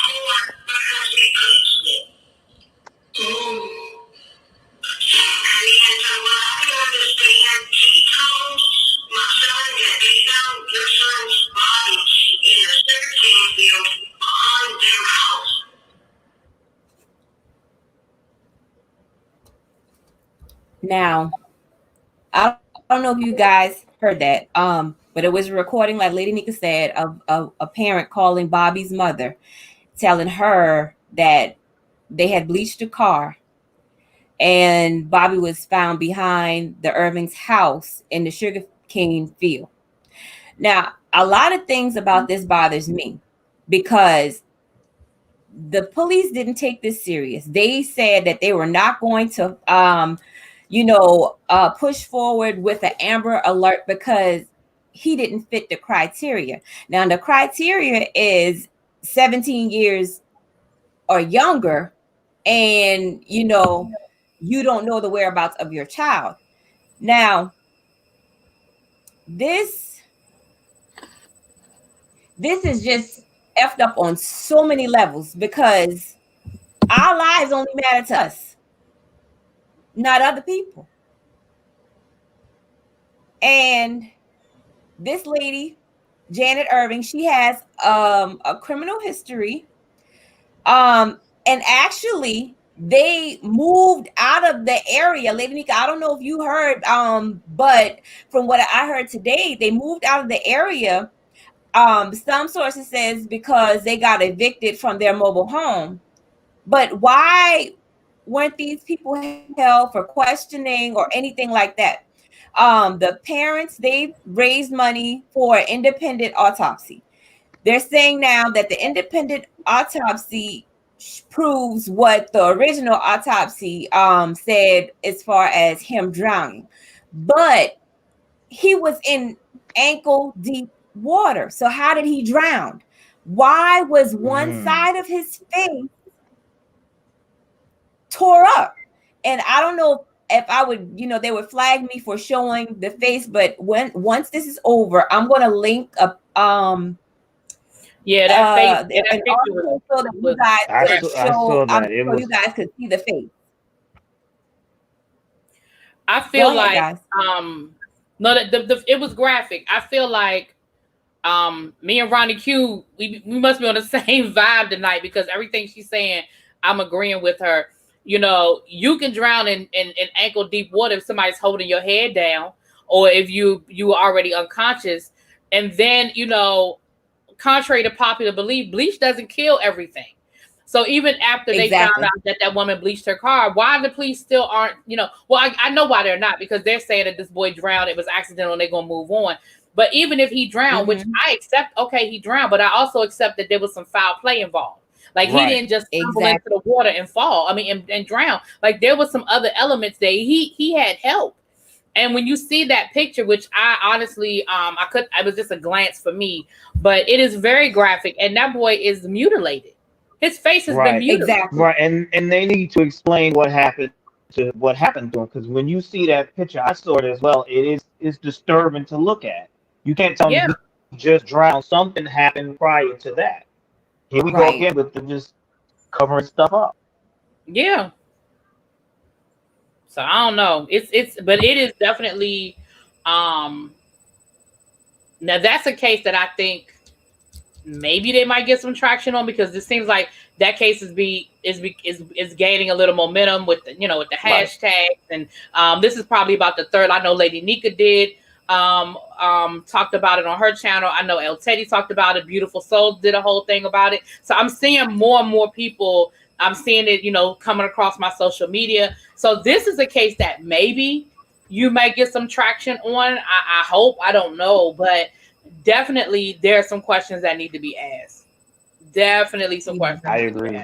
And did you say that the parents, the suspect's parents, they moved? You said they moved? Yeah, from what I read today, they said that the Irvings, they moved. They don't know if they got evicted from the mobile home that they were living in, but they're no longer there. So with a suspicious death, and these people are people or persons of interest, why are they allowed to leave? Right, exactly. But we Well, know what we know the answer. We all know the answer to that. Sadly, but we know the answer. There's also supposedly some footage of Kawan. I don't know, sometime from the moment he left the urban residence. There's supposed to be some footage. I'm still waiting for that footage to surface because they just did a protest down there this past weekend. And people not going to be quiet about this. They're going to have to move something because now it's gaining national spotlight. Good. And people are not going to be quiet. I do know that the NAACP is now involved in this case. I know that they have Village 337, which is an activist group. They are involved in it. And we're just not going to stop banging. We're not going to stop asking questions and banging on walls and doors of these different politicians until we get an answer as to what happened to Bobby Charles. I personally plan on being down at this weekend because they're supposed to have some type of meeting in relation to that, and it's a couple of hours away. But I will be there Saturday. I missed last Saturday's march because I had to work, but I won't hardly miss this week. And we're not going to be quiet about it because you're not going to do that to him and just give us the little tell us that. I feel like they pissing in my face and telling me it's raining. Yeah, they are. They absolutely are. And we have to and this goes back to like that activism piece of it. We definitely have to look at this whole when kids are over a certain age but not quite legal, and the police response, because they are way, especially with our kids, they're way too quick to dismiss. Oh, well, they just a runaway. Oh, but they just probably hanging out with some Exactly. friends. Like, I don't give a damn. Put those resources, go find my child. Like, I don't care. And if they hanging out with their friends, I'll whoop their ass. But go find my Right. child. You Exactly. know? My Right. thing is the excuse given to the family to pacify them is he could possibly be at the football game.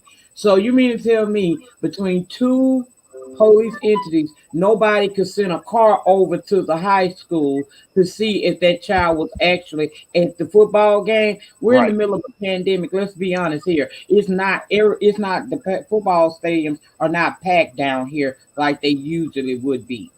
So it was nothing, and that's not a big town, y'all. It's not. If you blink in passing, you won't see it. Okay. Facts. They So they you didn't can't care and tell they didn't me even that they try. couldn't send Andy Griffin over there to check over there at the high school school to see if the baby was at the school at the game. There were Did you ways say that Andy they could have Griffin? done Did you something. say? They Did you failed say at Andy that. She did. She did. Did, Okay, how I you say? said that to give y'all an idea of what we dealing with. A I'm lot of y'all sorry. don't know because you're not Okay. here, but yeah, you could have sent Mayberry. Andy Griffin over there to check at the high school to see if the baby was at the high school. They failed their family, and I feel like had they jumped on this immediately, he would not have been found deceased. Right. They let too much time go. They pretty much dismissed his family. They did. They did from the beginning, from the very beginning when the family called the police and they came up with, oh, well, he's probably just, no, it ain't no he, that boy's door. The reality is he probably did sneak out the house or go out the house because they said his door was locked from the inside. So, okay, but kids are going to do that. That doesn't mean that that child deserved to be killed. So he Mhm. went to go play with his Exactly. friends. Something happened when he got to his friend's house. And let us not forget what the media is trying to keep y'all from knowing about. They did initiation. They're still in the middle of initiation process for a certain supremacist group down here. Exactly. Yeah, I heard about that too. I heard Yep, that's about that. And that's a so fact. they act like they don't want y'all to know about it. But every time I get a chance to turn on my camera, I'm gonna talk about it because I'm not gonna act like this can't possibly, this child died from drowning. Yeah, he could have died from drowning, but what happened that led him to being? Mm-hmm. Something happened, and And that's what I'm saying. even though in all the years that I worked at the coroner's office of Northwest Louisiana, I have never seen what they're saying happened to this child cause that kind of damage to the body. Something happened before the water situation. Something happened. And I feel like if we don't keep talking, then they will forget him. And it's my goal Right. as a human being, as a somewhat of an activist in my area, as a mother, to not let the sun go down without me saying his name. We're going to do something about it. You're going to give me some answers. And if I got to lead the march along with the people down in Iberia Parish, then I'm fully prepared to do so because my children are grown. But I don't forget that could have been my nephew. That could have been my grandchild. You cannot fault him for being a normal teenager. Exactly. He Exactly. snuck out. What's the big deal? How many of us sitting on this panel didn't sneak out or do something when we were a teenager? Right. But your indiscretion shouldn't lead to your death. Exactly. But Exactly. you see, I like what DL is saying. They said they still talking about John Benet Ramsey's death, but want to wrap Okay. his boy's story up and move on. And how many years ago was John Benet Ramsey? Come on, bro. Child. Well, That girl, John That's listen, a good is listen. point. important, and so is Bobby Charles. Exactly. And I'm not gonna shut up, and the people down here are not gonna shut up. We are really getting vocal in a lot of cities in Louisiana because this ain't settling right in my spirit, and it's not settling right in the spirits of many people. Not just What? black people, but there are Hmm. white people that's not understanding this. And again, I have to remind people this is initiation season. It Right. is. Exactly. I posted something about that right after the election. Yeah. So we have to be careful. We have to be vigilant. We have to stand guard because, like you said, it's initiation season, and these people are upset because of the outcome. And the idiot that's in the White House right now, he is encouraging this foolishness. He But is. you know what else was insulting as a parent? Just imagine you going to the authorities and they're telling you this foolishness about, oh, he drowned. That's insulting in itself. You can't give them a better answer than that. And we see this boy's face like this, and that's the answer you give. Oh, it was just a drowning case closed. No, it's more to it. They're covering something up as usual. Right. They are. They most definitely are. I'm trying to find Well, Lady the. Nikki, keep us posted. Since you down there on the where you boots on the ground, definitely keep us posted. Girl, you know when I get me old nasty piece of calls, I don't shut up. I am not gonna be quiet. That's a child. And I feel like, you really playing on our intelligence right now. And that family is in mourning. Because those are question marks that will forever be in their head if we, the people, don't do something. I'm Their just. family is only as strong as the people that support them and stand behind them. You are So I'll definitely absolutely correct. talk about it. We just have to get this story out, and make sure this family gets justice for Bobby, because if we don't, there are going to be a lot of hashtags, a lot of Bobbies around here, because if we don't fight for Absolutely. us and we don't care about us, nobody else is going to care about us, and that's just facts. They, like really be said, they write us off so quickly as a runaway. We come from bad homes, single parent homes, when we're not the only ones that may have come from a single family, a single parent home, or have issues. There's But always an excuse not to investigate. There's always something to Exactly. justify it. exactly, Exactly. exactly, it's just sad, but I'm hoping that his family gets justice for him. um the next topic, I forgot to add this one, but let's talk about Tim Norman. Tim Norman, recently there was a fourth person who is supposed to be the shooter. His name is, what's that guy's name? Travell Hill. He was picked up, and he is the fourth suspect involved in Andre Montgomery's death. Um Allegedly, Tim hired him, paid him $5,000 Mm. to kill Andre. He also attempted to take out 5 different life insurance policies on Andre. Um, what do you guys think about this? And what do you guys think about Miss Robbie hiring an attorney for Tim? You think it's like she's in denial, or it's just a mother's love? I think That's gonna be her she's child to the day that she died. right, but I And think no she's matter, you torn. gotta remember, Jeffrey Dahmer had a mama. They didn't turn But their back on their family. Dylan Roof has a mother. In fact, he has a sister that thinks much like him and has been arrested, but that's the case. That's a story for another time. Just because that's his, Miss Robin knowing her heart what it is. But a mother's love, see, people like to play with that. They feel like a mother's love is, it come with stipulations. It ain't supposed to when it's situations like this. A mother's love is unconditional and everlasting, even in the face of some of the most heinous situations. She not gonna turn her back on her child. She know, because as a mother, she feel it.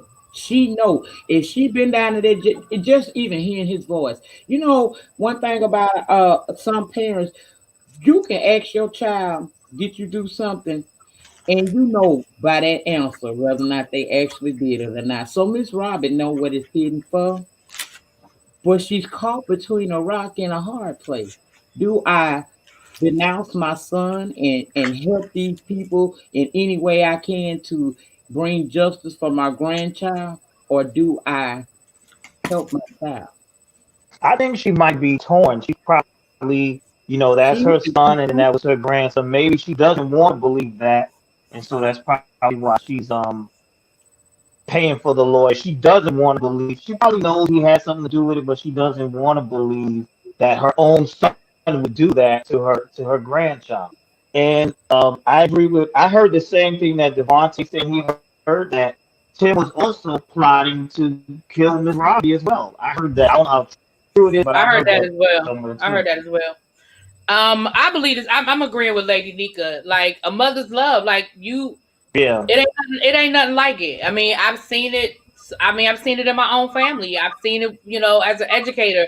Like we could show a parent video evidence that their child did X, Y, and Z, and they still gonna find a way to defend their child. That's their child, Right. you She know. don't want to believe that. She don't want Right, to and she believe that. doesn't want to believe it. Yeah, she know, like Lady Nika said, in the back of her mind, she know, but she don't want to believe it. And at the end of the day, she's gonna. I don't think she gonna waver. I don't think she. If she hasn't wavered exhausted by now, every she ain't gonna waver. possibility that she can. She's got those lawyers because in her mind, she know it in her heart, but in her mind, maybe if I give him the right representation, they can go in there and they can prove my son didn't do this. But in her heart, she knows. Hmm. Now, let But me tell she's you, if not I was gonna Miss she's not Robbie, gonna turn on her son. She's not. let me tell you, if I was Miss Robbie, no, I've been like, fuck all of that. Put me in witness protection because listen, if he gets off, I might be next. No, no. But you gotta Mm-mm. remember, Lex, she's not afraid of her son. She don't She think let her me. son. We know that's because we on the outside looking in. This is a woman that's in the inside. This is her blood. This is the child that came from her body. Nothing inside of her is going to really click to her that her she knows. That's what I keep saying. Y'all gotta think about it like in this term. Look at it like this. I gave birth to this person. I know this person. Yeah, this person that messed up in his life and had to go to prison before. But I have set up so much positive things for him. There is no way my baby boy would do something like that, even though her spirit knows better. Her heart wants to believe her son, so she's putting her funding behind her son, hoping those lawyers can pull a rabbit out their ass and prove her son not to be who we all know he is. It's Hmm. gonna take a long time, if ever, because she's an old lady. It's gonna take a lot to break that. Hmm. Even if he goes to trial and is proven guilty, do you know Miss Robbie not gonna fully accept that? We don't want to accept hearing nothing like that about our kids. I've never had to deal with the type of thing Miss Robbie is dealing with, but I identify with her as a mother. When them people lock my goddamn son up, oh, can we cuss? I don't care. Okay, because that's the only way I know how to get my point across sometimes. And this one of the times. I knew my son was with them boys down there stealing them people good shit out their cars. The people had video footage. They had a sting operation set up. My son got caught in the middle of a sting. Even with video footage, do you know I was still sitting up in their courthouse every court day trying to say my son was framed some kind of way. He was, even though he was, in a sense, what it came out to be was he was with them. The point that he's there, he's guilty by association. I was in my head for 11 months telling myself that my son couldn't possibly do something that's so horrible that would dishonor me in this way and remove him from being a free man. Yeah. I That mean, took that's a long yeah. time to deal with that. And even today, if you bring it up at the right time, I'll defend him now. And I know he was guilty. He did his time. He home. He thriving. He's a productive member of society again. However, that is still my child. And although I know he fucked up, you're not gonna be able to come and talk to me about what he fucked up doing.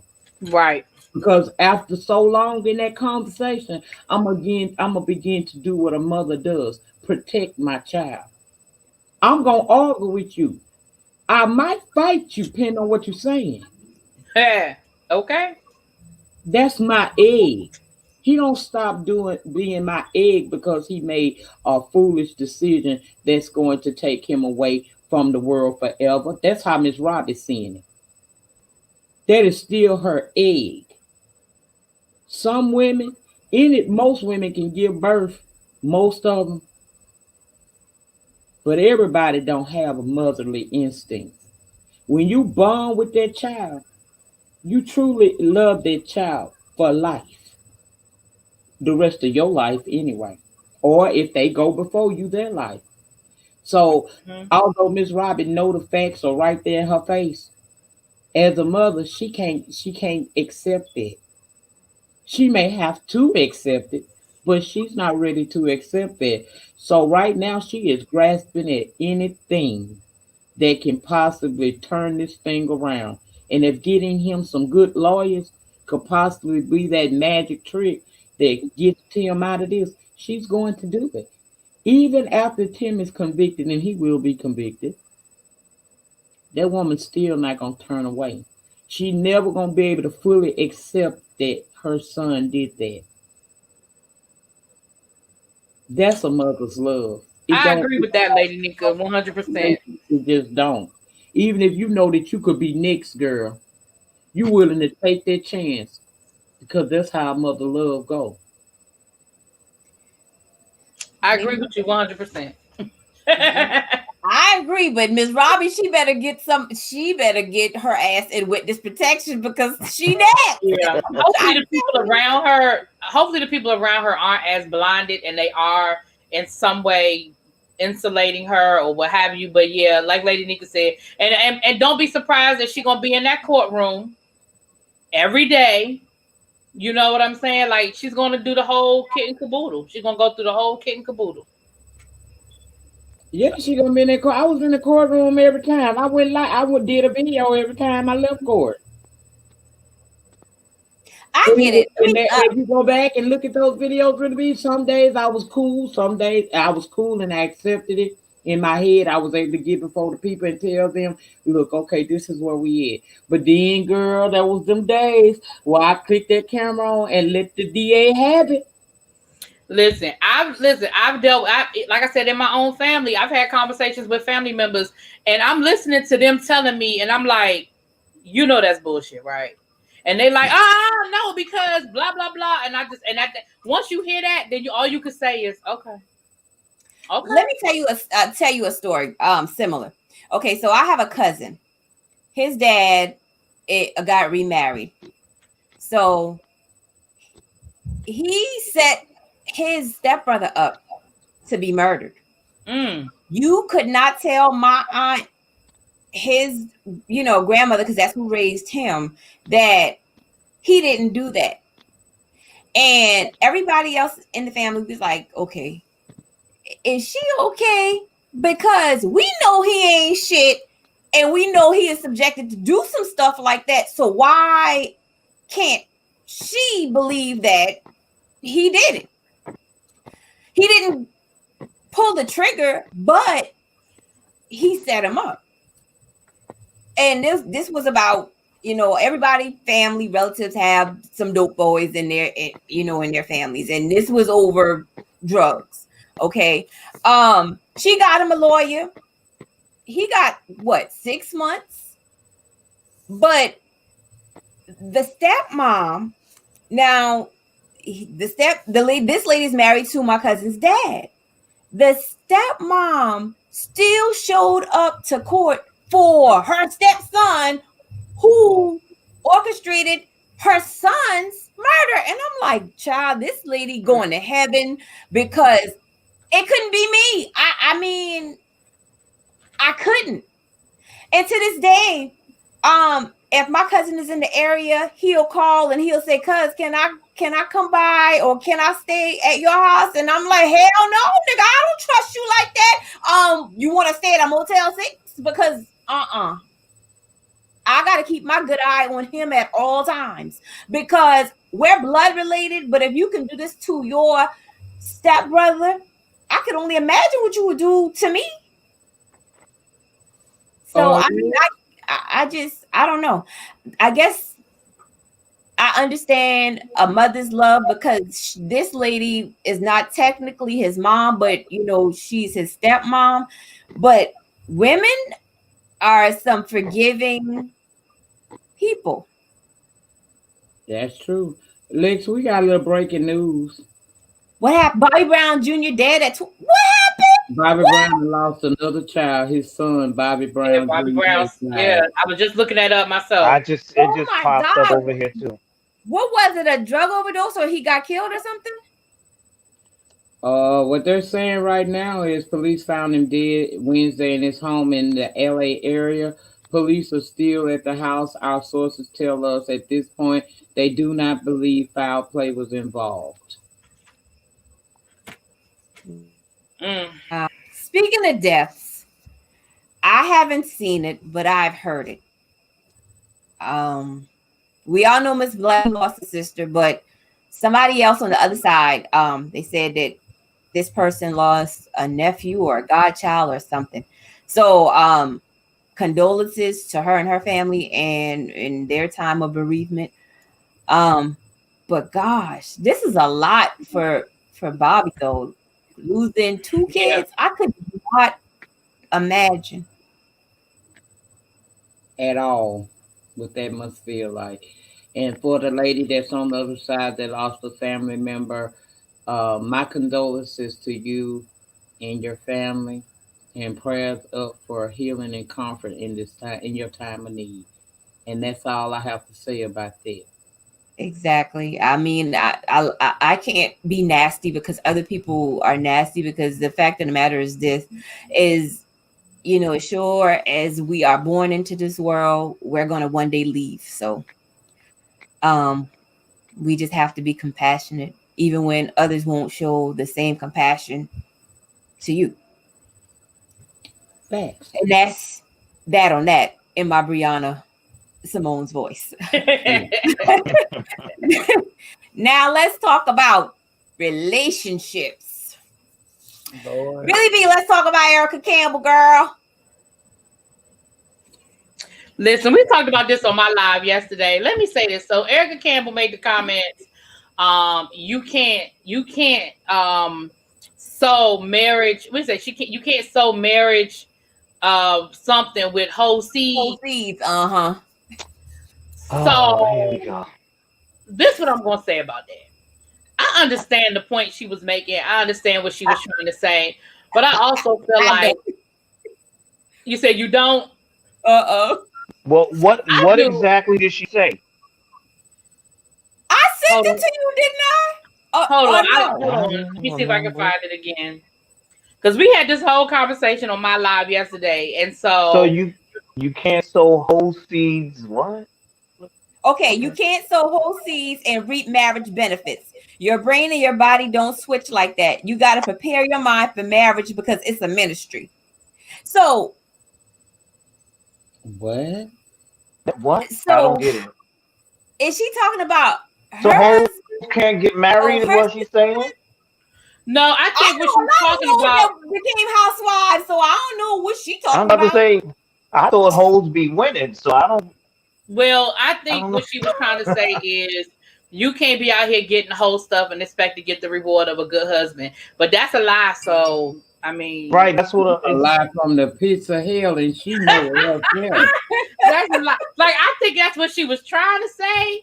But let's be clear. That just ain't the game we playing these days. That just ain't the game we playing these days. And I hate to say it like that, but it is what it is. Because, I mean, from where I can see, hoes stay winning. That's what I thought. Exactly. That's what they told me. That's what And they then what's the told me. definition of a hoe?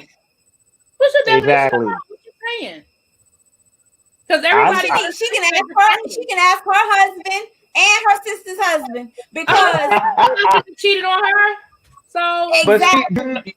you know what annoys me though with all these rules to what a marriage is and what a marriage isn't? I always say, do you what works in your house works in your house, what works in my house works in mine. So I get annoyed with that how-to guide to get into a relationship or get into a marriage. So this you can't sew this to get that. I think it's silly. Okay, so Don't her husband sow whole seeds and get marriage Right? benefits? That's what I thought I'm too. just exactly. Her husband, her sister husband. Yeah. and the thing is, in NYW said, I like the statement. I do too. It's a cute statement. I understand the point she was It's not making, but accurate. it just ain't accurate. Okay, so Not now. Erica's statement to me is like John Gray's second damn apology to Aventer. And I'm not doing this. No, ma'am. I'm not doing this. No, ma'am. We talked The about pastor, what he give it? He gave a car or something, right? Wait, the first he time. cheated again? that was the first time. Lamborghini. That was the first time. Now he he done cheated resigned again. from the church, talking about something he need to focus. No, they fired your ass. And see, that's like when you what happened. You know what I'm saying? That when you know how you get fired from a job and they say, listen, we're going to let you tell everybody you quit. Exactly. And you can use this as a reference, but please understand this is your last day. That's what that was. Okay. You So didn't They fired John on his damn day off. Okay. Don't come back. We changed the who law. did he cheat? Who did he cheat on her with? I don't know. It was One all of the over, choir members. all over the place. I don't know. I mean, but the thing about it I is don't that think she went to the church. Did she go to the church? I don't think she went to the church. it was no. He met her through a friend. Hold on, Lex. I'll be right back. She was a sister of another pastor, one of his friends, and that's how John met her. Okay. But my thing is, how many apologies is the Avenger going to take? Because he is not showing you any changed behavior. I don't get it. I don't get it. I mean, he can lie to her 7 days a week, but the person that he claims that he is and who called him to minister to us, he cannot lie to him, never. So my thing is, what is it going to take her to, go to the doctor and say her coochie burn? I mean, what? I mean, she's giving him so many excuses. Okay, well, I was the only woman that he slept with. Okay, and he knew that before he asked you to marry him. Okay. So After I mean, she keep playing with that man if she want to, he gonna pull out and give her suds. She keep playing. Exactly. Now is not the time for you to sow your wild oats and sample coochie. No. Now is not the time. But as long as she allows it, he's gonna continue to do it. He just got to find the right hole and stay on code with the schedule. And let me tell you why I say that. Let me tell y'all, I'm gonna spill some of my family tea. Let me tell y'all. See, these dudes need to stop playing. Okay. So my cousin, she was an avenger her damn self. So she thought. Her husband cheated, had a baby. She forgave him. Fast forward a couple damn weeks ago. Him and her, they're in Target. He didn't know his side chick was in Target too. So apparently he had promised to make her damn car payment, right? So they were on one end. They met up at the self-checkout. Old girl rolled up on them and said, "Where is my damn money for my car payment?" Oh. Well, we bold, ain't we? Yeah. Girl, them new hoes be something else, man. They bold, ain't New hoes. Girl, The new hoes is different. New hoe play, she be quiet. But now these new hoes don't have no proof. he trying to play it off, and she's like, she was like, Sophia, Papa, who this woman? Because she didn't know about this one, because it's a new side hole. It's not the hole that he had the baby with. This is a new one. So she didn't know. She thought she had her thing on the screen, like Miss Betty White, Betty Wright, God rest her soul, says. But girl, no. She was like, such and such. Well, who is this? And she said, my business ain't with you, it's with him. Where my damn money? Not dismissal. Not dismissal. Oh, Girl, y'all would be that'll have me footage. sitting in that jail till I hear about them rot to death. I'm about to say I was like, that would have went viral, because trust and believe that'd have been a whole situation down to Target. girl, we had a whole Zoom family meeting about this girl. And then she gonna, well, if y'all knew, why didn't y'all say no? Girl, I'm on my business. Because guess what? If we would have told you about what he was doing when you took him back, or y'all made up, y'all would have been mad at us. Nope. Exactly. Yep. I see and don't see. Nope. I'm Stevie Wonder to all of that bullshit. I'm sorry. Exactly. No. So did he issue an apology too? I still had to have that conversation with my sister. She used to be like, you don't never like nobody I date, because you don't never tell me the good shit. You call me when you mad at him. You call me when he done messed up. So now you want me to like him. I can't. What am I like him for? That's a good point. Exactly. That's why you keep. We. I ain't doing shit. That's not. Listen. So that's wait, not Lex. my ministry. Lex, what? I stay out of married people's business, girl. That's what I do. Back to the pastor. Back to the pastor. I have a question on Pastor John Gray. What did he say in his apology? Was it public? Did he tell the church, that he saw the light? And what did he say? Did he apologize to the congregation or just to his wife? I mean, his apologies don't go high as the ceiling, so I mean, it don't even matter who he apologized to. No, I'm saying, but what was his excuse? What was for the second? You said this was the second time? Both times he tried to deny it. The first time he said it was a lie, and the second time he said that it was a lie. Like both times he said it was a lie. He tried to explain it. He did come back and give like this convoluted apology to the congregation. And like I said, the first time we know he bought her that Lamborghini truck with his Oprah money. But that second apology, I don't know. It was real convoluted. But I know at the end he said he was leaving the church so he could focus on his marriage and being a good husband, whatever. But like I said, you gonna be a good husband when you on FaceTime with your side chick telling your side chick that your wife she don't cook, all y'all eat is DiGiorno pizza? Well, hell, it don't look like he missed any meal. So what's wrong with his damn hands? Why he can't cook? Why you can't call Uber Eats? Shoo. Awesome. I'm telling you. It's a mess. It's a mess. Listen. So maybe she's staying because of money. Who knows? Or maybe they don't work it out.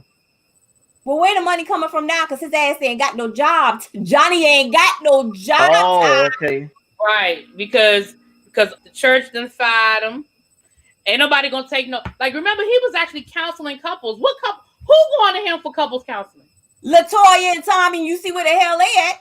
Okay. And remember, Michelle and her fiance went to him for couples counseling. The hell, they didn't even make it down the aisle. So exactly. Speaking of couples, let's talk about DK4L, De'Ara and Ken. What do y'all think about them?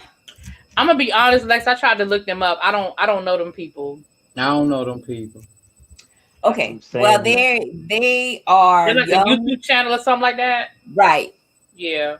Apparently, he has been caught with his hand in the cookie jar too. Because for the second time, because he had a little transgression about a year or two ago. But this time he was caught touching this girl's butt. They were coming out of a strip club. And and all of that stuff. Mm-hmm. Matter of fact, Tasha K interviewed the girl's husband last night on her channel. Why am I not?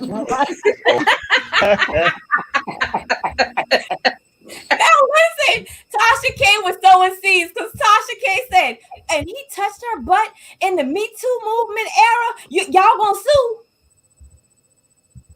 Child, just miss it. Just But I mean, honest to God, with you, I don't. If this is a cheater on his second offense, girl, throw him in the trash and start over. Okay, like I mean, I ain't never gonna be mad at somebody for trying to make their marriage work. Okay, forgive them, go to counseling, work it out, do what y'all gotta do. But when it becomes a pattern, then there's like that's not like there's nothing you can do with that. Yeah, and then this dude, it's like, okay, so the girl, he said that they were 16 and 19 or something like that when they got together or whatever. Now, what I don't understand is he said that they were good prior to this situation right here. But then in the next breath, he said, well, this is not her first time doing this because she's always in celebrities' DMs. And at the same time, you're asking for sympathy for you and your daughter, but yet you promoting your damn Cash App. What we need with your Cash App? You supposed to be distraught. Y'all know the black folk think money is the answer to everything going on. Just send them some money. Send them some change. Just send them a piece of change. That's true. You know that. I can't get with that. And then to me, the two girls that he's cheated on her with, he has a type. And if you look at his girlfriend, his living girlfriend, then she is not it. So I don't know. So do you think that she is gonna forgive because they're a million? I think there's probably a high chance of forgiveness for a couple of reasons. One, oh, I'm sorry. What happened? She has no kids with him, and she's the Batman of the damn channel. He's just the damn Robin, so she don't really need him technically. But well, it's not like she can drop that. Yeah. If she stays, and they have millions of followers, younger women, do you think she's gonna be sending a bad message to the younger women that follow her, or you just, it's just they're YouTubers, 90s Flower Child, or do you think she's gonna look at this all from a business perspective? I mean, I don't think that. Let me say this: I'm not one of those people that feel like it's my responsibility to. I don't think it's celebrities, influencers, YouTubers, whatever. I don't think that's their responsibility to send a message or how anybody should live their life. So, I mean, if we're going to say she's sending a bad message, then Cardi B is sending a bad message. Then whoever that's ever taken back a husband that cheated on them or disrespected them publicly, I don't think that's like, I don't know what goes on in people's homes. We only know what we see on the outside. So I don't think that's her responsibility. But yeah, if they've turned their marriage into a business arrangement, then there's a different. Well, they're not married; they're just engaged. Oh, child bye. Yeah, that's what I'm saying. They don't have any kids together. He just proposed like 6 months ago or something like that. Oh, child bye, girl. Well, she can drop. But see, people like drama, so I think they're going to stay together. Now we're going to see this, oh, you cheated on me thing, and they're going to play that whole thing out. So it could work that way. That's right. She can make a lot of money on her YouTube channel off of make a big deal about the breakup, talk about her healing process, start dating again. Let us see her going out. Like she can turn that into a whole lifestyle situation. If it's one of those lifestyle channels, right? She can turn it into a whole situation. And people will tune. Yeah, they like the drama. So they'll tune in for the breakup, the heartache, all of that. But they'll tune in to follow her journey, especially if she can find her another little fine piece of something. Oh yeah, people. Yeah. I mean, to me, Ken is not eye candy. She could do better. I mean, that's just my opinion. But they are a big brand. These people those two younger people in their 20s bought. Thank you, AI Banks. They bought a penthouse, not rent. They bought a penthouse. Haley Gale. In Michelle ATLian's building. They bought a penthouse. Girl, so they have business. So Yeah. I would really love to see how this is gonna play out between the two of them. Why I don't watch them, so you tell me, baby. Him. Same here. I watch everybody. I never heard of them until she just said that. So I mean, I think I saw them scroll. You know, I look at the Shade Room and Jasmine Brand and stuff like that when I'm looking for stories to talk about on my channel. So I saw it, but because I didn't know who they were, I didn't really pay a whole lot of attention. But I did see, I saw that story you talking about with him touching the button and coming back and apologizing and saying that, you know, it wasn't what it looked like and blah, blah, blah. But like I said, I didn't put no whole lot of, because I just kept, I didn't know them people, so I kept scrolling. But what I found funny about this situation is he apologized to her. Then she apologized to her and him, but didn't apologize to her husband and daughter. And I'm like, okay, you owe, I'm gonna be real, she owes De'Ara no apologies. She is not in a relationship with De'Ara, but you are in a whole marriage with this dude and you're a mother. So why would you put her over your own people? So now the husband says he's filing for divorce, but listen, I know that's a lie that he is telling because Tasha gonna hook him up with a good ass lawyer. And Lisa, what's her name? Lisa Bloom. That's her name.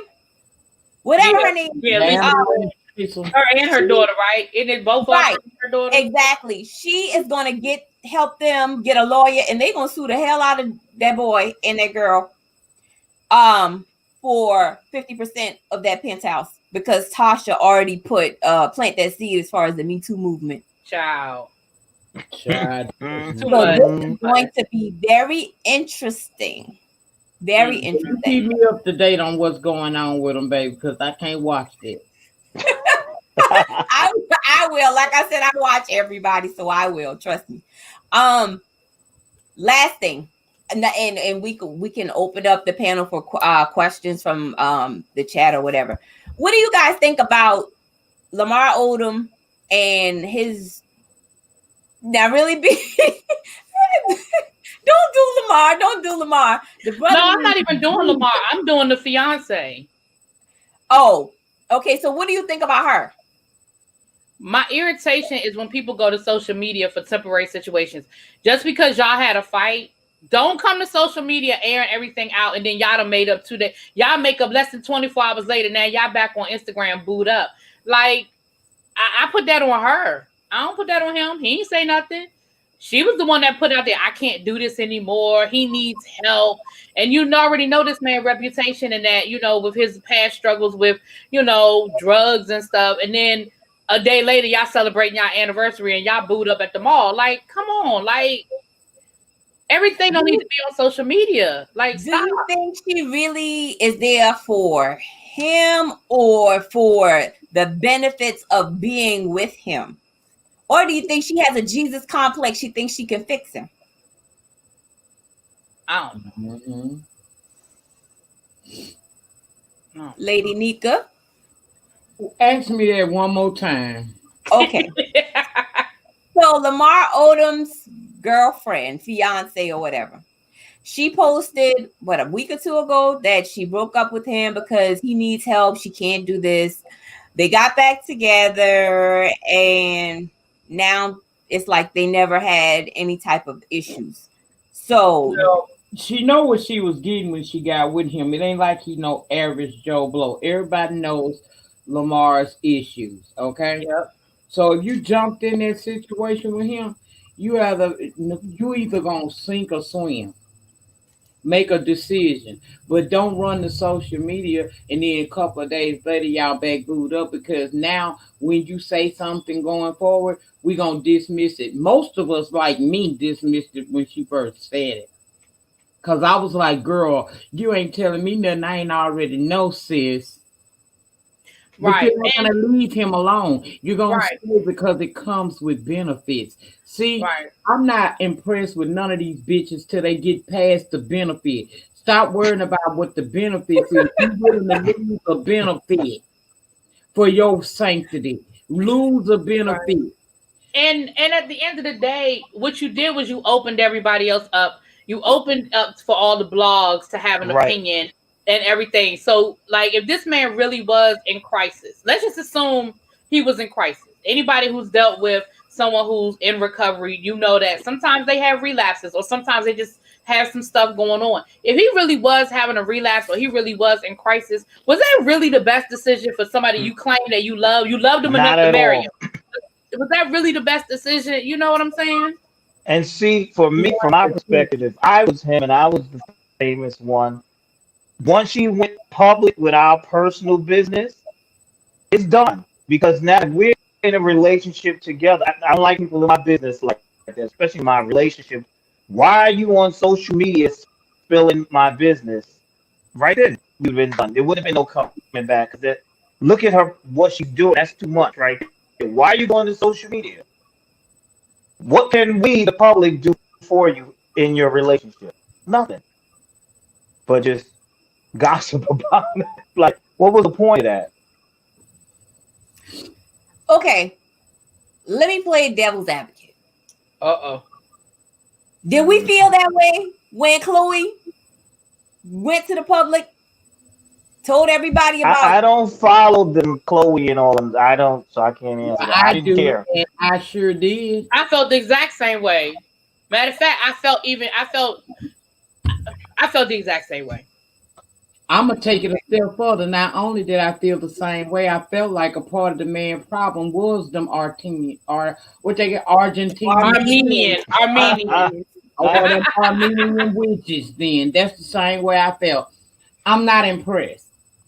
First of all, I know we like to do a lot on the social media, but a part of the problem with relationships like this is the fact that it's so easy to get on social media and air your problems out.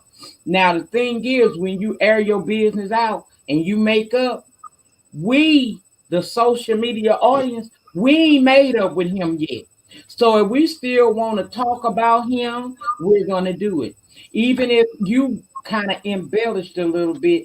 And then another thing, if he was in crisis, girl, do you think that kind of comment, that kind of statement on social media could have actually aided in pushing him over the edge? Absolutely. So again, I felt the same way. When, matter of fact, I doubled down on it when it was Chloe. I'm with you on that one, Auntie. I felt the same way. I felt it was even because remember, Chloe was his wife. Thank you. You know, and again, whatever his issues were, I don't think that ever should have been fodder for social media. You know, when they found that man and damn near dead at the strip club or whatever, that was enough already out there. You didn't need to add to it. You didn't need to confirm nothing. All you needed to update us on was he's doing well. That's it. He's in the hospital. He's doing well. That's it. We really didn't need to know that, but because the rest of the story had been out there, okay, fine. Let us know the man is alive and he doing good because, you know, they had that man on his deathbed. So make it. But other than that, we didn't need all the rest of that. We didn't need you on your reality show. We didn't need none of that. For me, hello, how are you all? Hey, how you doing? All right. Substance abuse is nothing to play with. So the fact that it was aired out publicly down to the show, which led to us knowing all about the man going down to the bunny ranch. Sometimes the man might have wanted to go down to the bunny ranch and that be private. Right. Why we got to know about the man down to the bunny ranch? Okay, that's what I said. All we need to know is that he was still alive. We didn't need to know none of his other habits. So that's how I feel about that. Hey, Legail, girl, what's going on? Hey, how are you? Let me say this, Lex, before, because I have to get ready to go. Lex, thank you so much for inviting me on. I've enjoyed Ty. I just subscribed to your channel, sir. So I will be catching up with what's going on over there. Thank you so much, Legail. It's good to see you, babes. Auntie, you know. Is it okay if I drop my link, Lex, before on my way out? Drop it. Okay. Thank you, everybody in the chat. Thank you for coming on, gracing us with your. Yes, it was nice formally meeting you. You too. Anytime, Lex. You know if I'm available, girl. You know I'm here. I know. I'll talk to y'all later. All right. Hey, Miguel. Hello, how are you? Good. How are you? I'm doing okay. You want to comment on anything that we were talking about? Yes, I wanted to comment on as far as, people putting their business out on social media. Okay. I feel like that by her putting her business, her and his business out there like that, I don't think if I was him, I don't think I would have went back to her.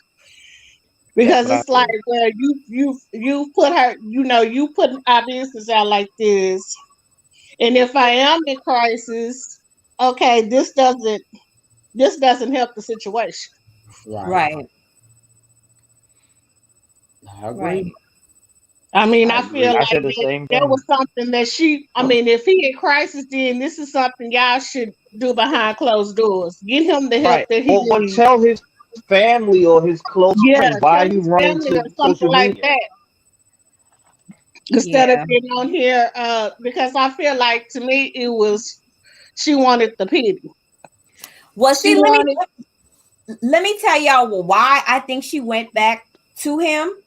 The next season of Basketball Wives is about to um premiere, and his baby mama is on that show, and they don't see it for her.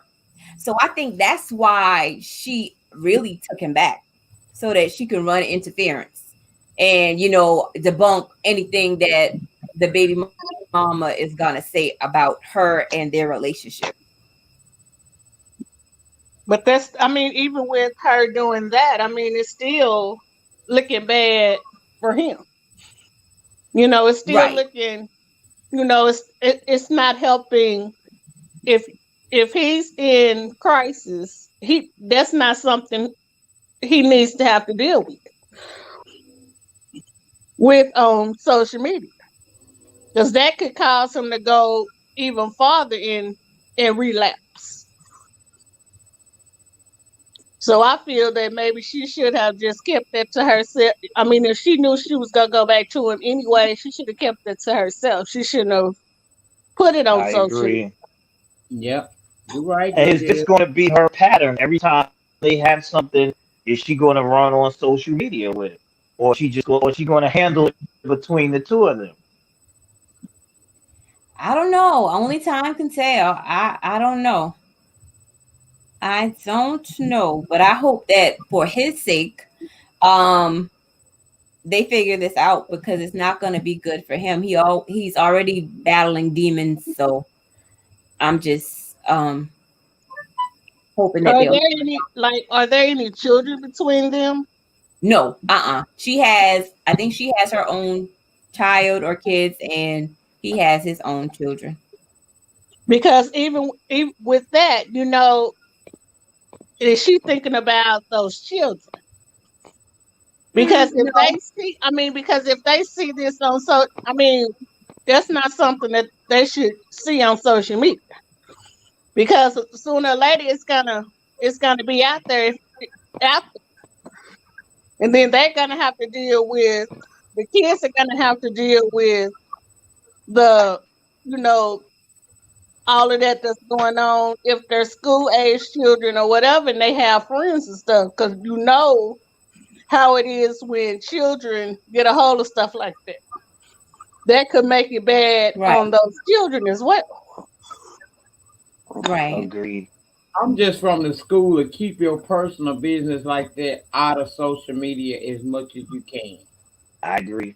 Because Me too. once I it don't touches like social that. media, you don't know who gonna say what, and you really can't get mad at people for having an opinion when you put your business in their face.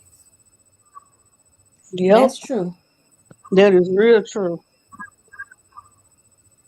It ain't no different from us doing these videos. You Yeah, wake up that on is true. the right day. I'm sorry. You wake up on the wrong day and you get down here to this YouTube situation and you say the wrong thing, baby. Them numbers in this sector, the numbers might rise, but people gonna have a lot to say. I just had a conversation piece about that, Lex. I had someone take one of my story times and try to use it against me. But see, the thing is, I put that out there. You ain't gonna dig that up. So I'm Mhm. prepared to deal with the backlash of anything I put out. When you go to social media, these celebrities and big name people, they need to have that same understanding. If social media touches, then the public has the right to tear it up however they want to. You got to be prepared for the people that are going to agree with you and support you, as well as those who are going to oppose you and talk trash at you. I Yep. would trust her no further than I can throw her. Because if she went to social media this time, she'll go again. And the difference between her and them Kardashians, well, that's the difference. He might put up with that with Chloe a lot longer because he was married to her, and with that name comes some power. Right. Yep. He was Yep. established in the business as a basketball player. With that name comes some power. Yep. Power comes with this talkative ass woman he has now, who the first time she was on a bad day or he didn't give her the attention that she wanted, because that's really what I think it was. You get on, Mhm. you want to get out in social media on your platform where you know people know y'all dating, and you want to make it seem like you basically writing him a dear John letter. Girl, you don't sit the fuck down somewhere. That's ignorant to me. I don't like ignorant. Lamar proposed to both ladies 3 months after meeting. That in itself, W. Jackson, says a lot. He ain't all right if you're doing stuff like that. Now, I don't never say that a person can't find love at first sight, but I also understand that when that happens, it's still gonna take some time to see you. When you meet a person, that's that person's representative for at least the first 6 months to a year.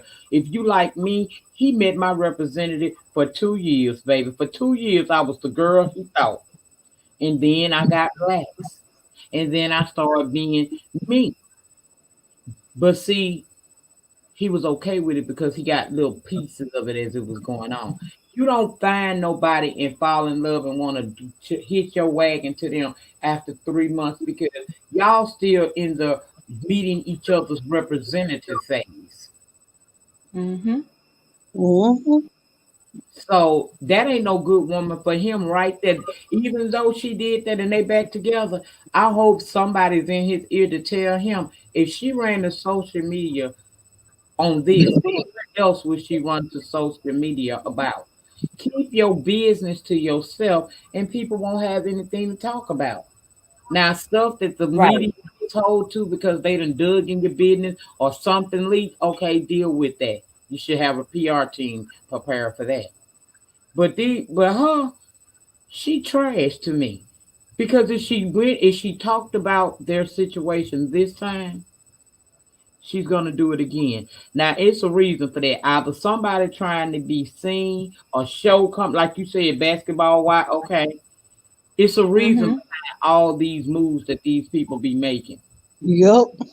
That didn't make sense to me. If you want us to feel compassion for you, that ain't the way to do it, girl. You went online and trashed your man. And then the same man you trashed and said you just can't take it anymore. He needs help. You booed up with him 48 to 72 hours later. It's just like telling your family your business.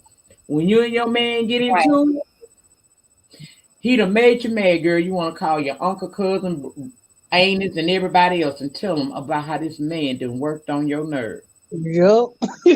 When you tell them that, the family now has an idea. They painting a picture of him if they ain't even met him yet. They don't like him.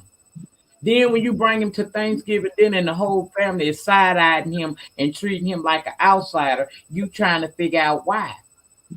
Mm-hmm. Because you told us all this mess, and just because y'all made up, we ain't made up with it.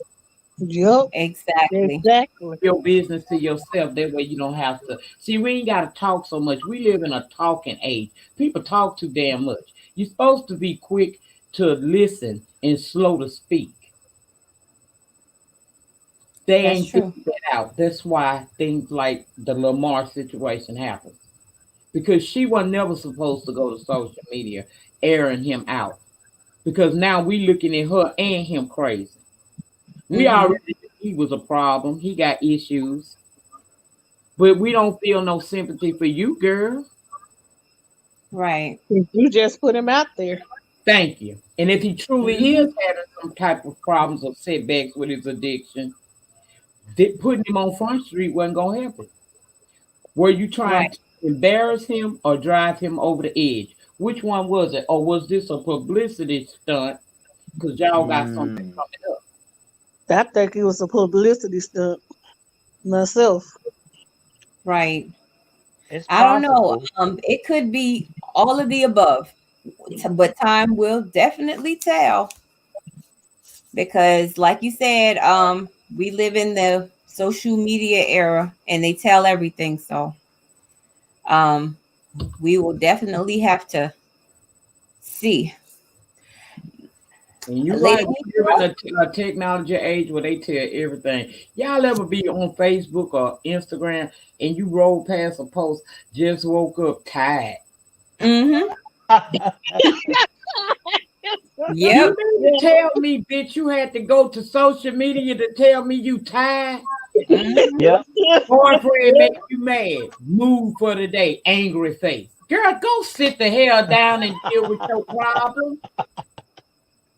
Just kick What gets me is when they put their business out there and then you respond and then they get mad. It's like, well, you put it out there. Right. You the one say you the one put your business out there. If you didn't want nobody to respond, you shouldn't have put it out there. You know people are go. Yep. You know people are gonna say something.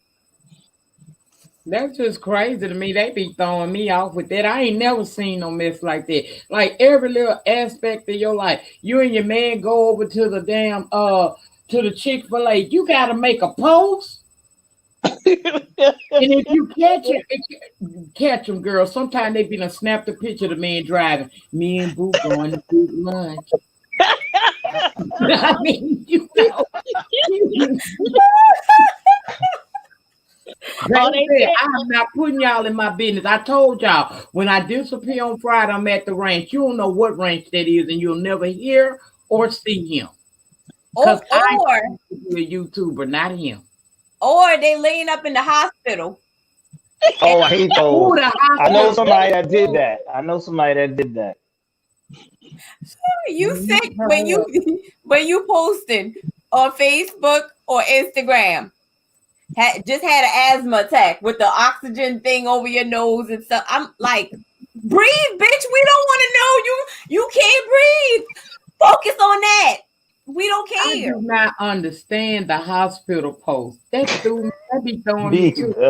They be laid up with that hospital gown on. They want you to make sure you see the van so you know they in the hospital. Right. And they send you some bullshit like, pray for me. Yeah. The best one is they're at their a family wake and they taking pictures of the dead person and I put it hate on. that. Like, okay, well, what? I don't need to know this. Are you putting this on here so your boss will know that you was actually at the funeral? I mean, what's really going on? I have a friend that puts the location and it shows the map of where they actually are. I'm like, why would you do that? Why would you want people to know exactly where you are? That's crazy. Now, Ty, I got to own some shit when you say that now. Oh, you put your map up there with your location. Yeah, a couple bitches said they gonna whip my ass, baby. I had to put the location out there. So if you feeling froggy, come through. See, that's different.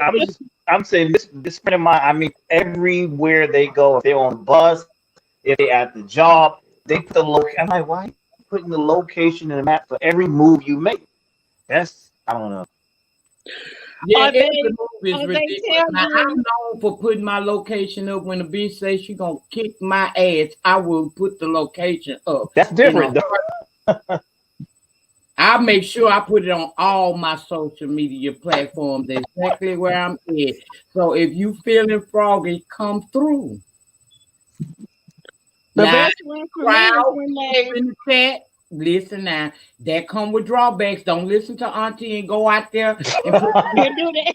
somebody show up and whoop your ass.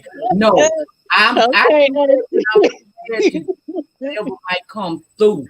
That's when I do that. Don't y'all go out there putting your location down and you ain't got nothing on you to protect you. Don't do that kind of shit. When I Or if do you it, can't fight. I'm doing. Don't do that and get beat up, baby, and be called. Listen, somebody will be right there. World star.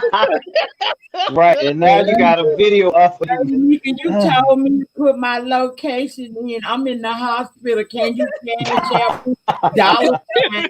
No, baby, no. Don't go out. Don't be bold like that. Now I do that when I'm trying to show you that I really do walk by faith and not by sight. I don't fear no man that's doing the same thing I'm doing. That's breathing. So when I get one of them old nasty piece of emails come through and they say they're gonna kick my motherfucking ass, I want them to be able to accomplish their goal. That's when I get to dropping Instagram, baby. I put it on Facebook, Instagram, Twitter. And if they ever fix the technology on YouTube, I'm gonna put it on my community wall. Here I am. So, Lady Nika, anybody pulled up? Anybody pulled up on you? No, baby, no, ain't nobody ever pull up with no rah on their spirit. But I done been, a couple people knew me from the YouTube. But see, I already tell people, and I'm gonna say this again. If you see me out in the public, don't run up on me because you see me from YouTube. You better I need to know if you friend or foe. No, that's right. Because if you roll up on me, you sure get hit in the face. You rolling up happy and stuff. Hey, Lady Nika, and I've been cocked you in your face. Maybe make some noise. You roll up on me. Say, hey, are you like that lady in that Family Dollar? Do you do YouTube? Yes, ma'am. See, once she said that, I was able to, ascertain that she was friend. Now we can take the picture and all that stuff together. But don't see me at the Walmart, Target, out there to K. Rogers, which is Kroger. That's what I call her. K. Roger. Don't go down to K. Roger and see me up in there and think because I'm the YouTube auntie that you can roll up on me like that. Because see, I got to ascertain what your intentions is. Right. Good night, Michelle. I know that's right. I ain't mad at you, auntie. I don't say that. You got to say something. Say more than Lady Nika. Don't say my name, Lady Nika, and think you can roll up on me. No, baby. You need 6 feet away. Because that woman like got down in that Family Dollar with that Angel Soft. But you get the 12-pack. The 12-pack for $5. I'll put her ass with that. Because I thought that was an enemy rolling up on me. She was too excited. You see me anywhere, make some noise, let me know what it's hidden for. Don't roll up on me because I always got my purse and I stay ready so I don't have to ever get ready. You know that's right. Now I agree with you because I made somebody rolling up on me. Nope. I am the pepper queen. I'm telling you, people are rolling up on me like Lady Me. I got fucked up because you done rolled up on me. Now I love y'all. I sure do. I love y'all. And y'all are an extension of me, my family down here. But don't run up on me. Because if you run up, you definitely gonna get done up. Now I might have to apologize to you later, and I might have to take care of your medical expenses. But don't roll up on me. And that's that on that in my Brianna Simone voice. Yeah. Exactly. Well, I have enjoyed each and every one of you tonight. Y'all know I go to bed early, so we gonna wrap this up. But Ty said he want to serenade you ladies, so he gonna sing for y'all. Ty. Yeah, all right. All right, Ty. Make me proud, Ty. Make me proud. Let me get a sip of this. You don't put pressure on me now, so I just before I start, I want to say I had fun tonight. Of course, it was fun. I'm listening too. Make me proud, Ty. You said you was gonna fan out because the lady Nika was here. Listen, Ty. Don't disappoint me now, Ty. Come with it, Ty. Listen, okay, I'm gonna do my best. Okay, I'm just gonna do something real quick. You can hear everything is working, right? All right. Oh yeah. Yep. Good morning or evening, friends. Here's your friendly announcer.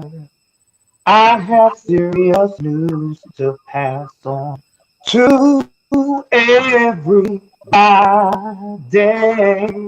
What I'm about to say could mean the world's disaster, could change your joy and laughter, the tears and pain. It's that love in need of a love today. Don't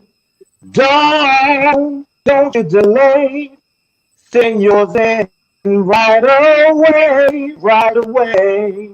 You know that hate's going round and it's breaking many hearts. Stop it, please, before it goes too far. We need love. Here you go. Just a little something. All right. All right, Ty. You did not disappoint me. I'm gonna put my number in this private back here. You better sing, baby. You better sing. God gave it to you, and you better use it. I'm glad you enjoyed it. I did. But I enjoyed my time I here. enjoyed it too. This was fun. Awesome. Thank you. Y'all don't forget to subscribe to Ty's channel. Yeah, y'all subscribe to that channel going down in that chat right now. It's enough for y'all in there to go over there and click that link and go on over there and make your next move your best move, honey, because I clicked it and I definitely will be in the building to hear some more of that. You have a beautiful voice. Thank you, Lady Nika. Baby. I ain't lying. Ty, you did good, boy. You did good. Anytime you need me, boo, or want me to come through, you know, all you gotta do is hit me up. I was ready last night. You didn't come through. So I said, okay. That was her fault. Oh, I wasn't supposed to say. I was supposed to say it behind the scenes. I got off work early for Lex because she asked me to come through. And I was ready yesterday too. Ty, see, listen. I'm listening. That's all I'm gonna say. See, it was supposed to be Sunday. Then she pushed it. Oh, you still talking? Oh. I told you I got miles. They ain't shut down New York yet now. She tried it yesterday because baby had me sitting up here. I kept coming to the channel and refreshing the screen. Listen, I worked hard yesterday. I was tired. I was tired, but I took today off. So, but back to the and I will tomorrow. Back over again, and we can sit down and have conversations. This is the true definition of me doing it raw, y'all. I had no idea what I was walking into today, but I knew that Lex was not going to invite me to no foolishness. And while you guys were talking things I didn't know about, I went and read right quick so I could have an opinion. So I hope that this was entertaining to the people in the audience. It definitely was a good time for me. And I had a good time too. Honey, anytime I'll come back. Yeah, this is our debut to something new that I want to try. 2 Chicks and a Ty is the. I was wondering about that title. I was like, 2 chicks and a girl. What is Lex doing? And then when I got up here, I was like, okay, she must be not including herself. So 2 chicks and a I see what Lex doing. I called up, girl, you know, marijuana. Sometimes it makes me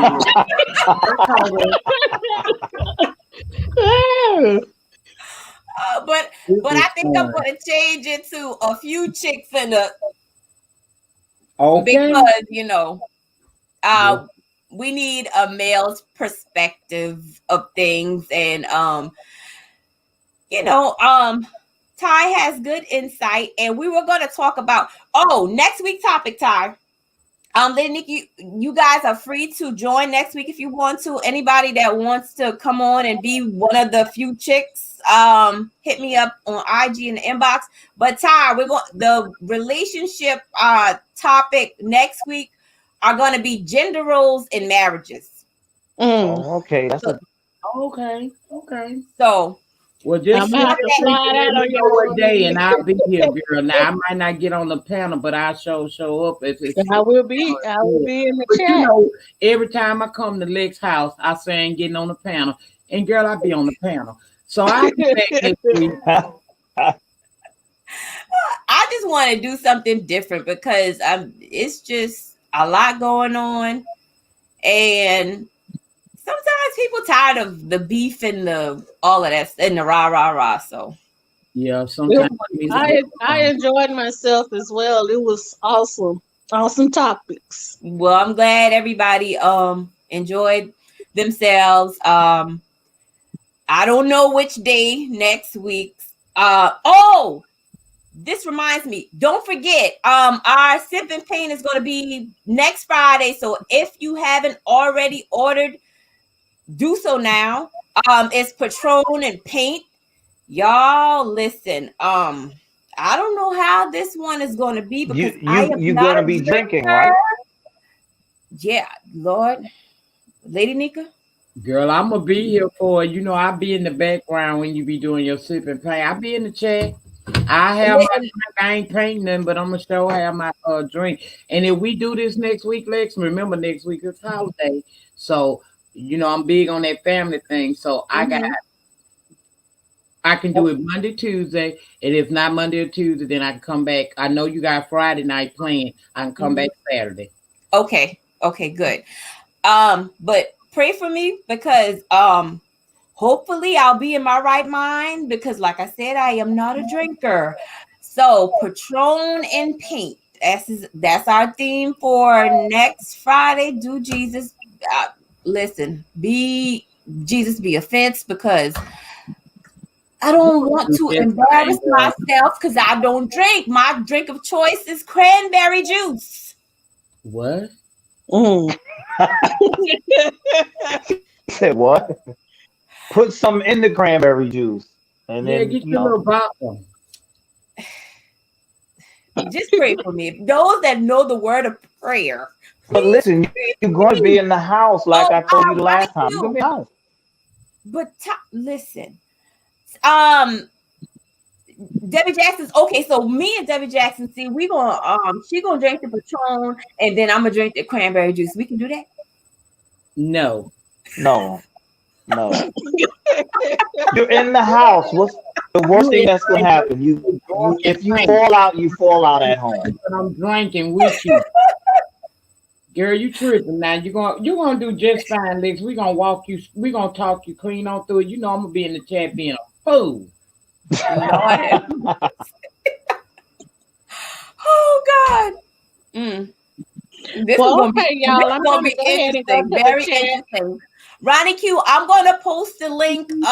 It's on my community wall, but I will repost the link to where you can order your canvases. I draw mine, so I don't order, but I order from someplace that you guys could get it from, because with all of the doxing mess, I don't want to say, okay, well, just send me this and I'll mail your canvases to you. I prefer doing it this way. Mr. Pisces, don't do cranberry juice. Why don't you like cranberry juice? See, I don't drink soda. I haven't drank a soda in like five years. No, this November, 5 years. So I only drink water, Crystal Light, and cranberry juice and some tea. Well, I ain't finna tell you that lie. That ain't all I drink.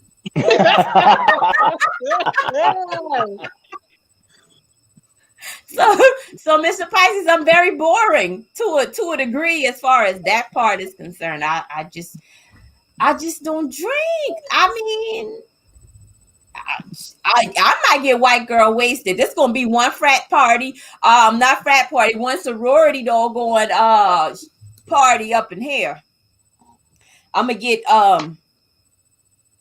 yeah. I listen. It's a first time for everything. Listen. You can't just get fucked up the minute you go live. You know you finna paint. You do Right. paint, listen to the music. This might look like a Listen to Lady kindergarten Nita. experiment. You gotta do it in moderation. Okay. So Yep. anytime that I'm supposed to take a sip, then you text me so that I could sip then. Because and NYW said Patron ain't for beginners. It really ain't. You're really not. I don't know why you named it Paint and Patron and Paint. I was trying to find something with a P. I mean, Girl, so what do y'all think I should get then? Well, can I get a mini? Do Patron come in like mini bottles? Girl, I'm a real drink. I don't know nothing about nothing less than a feel. I'm embarrassed.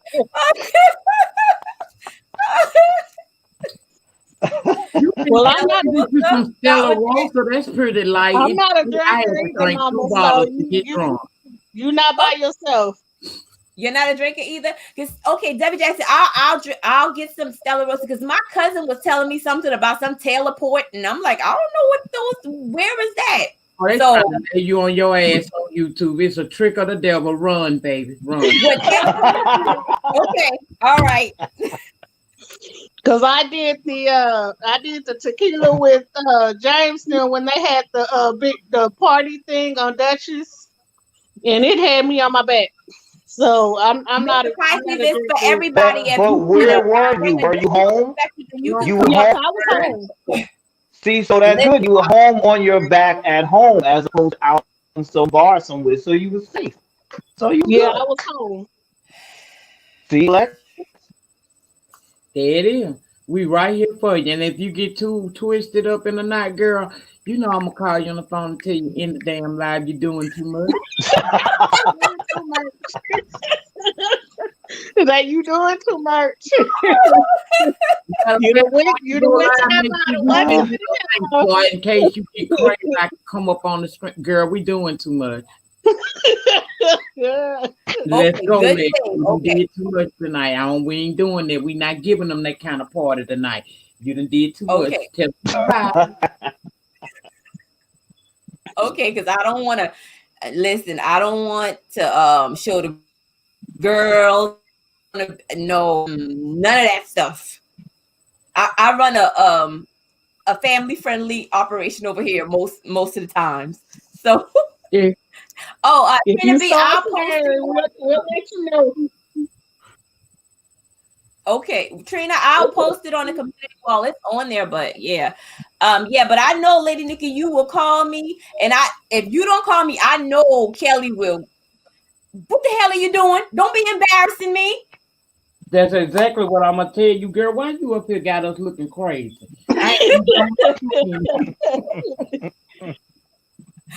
Girl, don't do that. Don't give them nothing like that to talk about. Hell no. Now we got you, Lex. We gonna make sure you straight, and I'm gonna send you some light drink suggestions because I don't think you really want to try to do what's wrong because I don't feel like it's gonna end well. Okay. I trust you. Don't wake up and your live been going for 13 hours, girl. That is not cute. Okay. Oh yeah, we're not gonna do that. So I will wait for all of your suggestions. Ty, don't you send me nothing because you were trying to set me up. Oh, that was you told her to get some Patron. Oh, Ty, you ain't. Ooh, you the mark of the beast. I never said Patron. I just said you should drink something. I didn't tell Patron. No, he didn't say Patron, but I was trying to find a P to match with paint. So I was like, okay, what kind of alcohol that start with P? So I was like, okay, well, Patron. I thought it was. We're going to find you something light, because we don't want you on the Patron. How about a wine cooler? Maybe a wine cooler.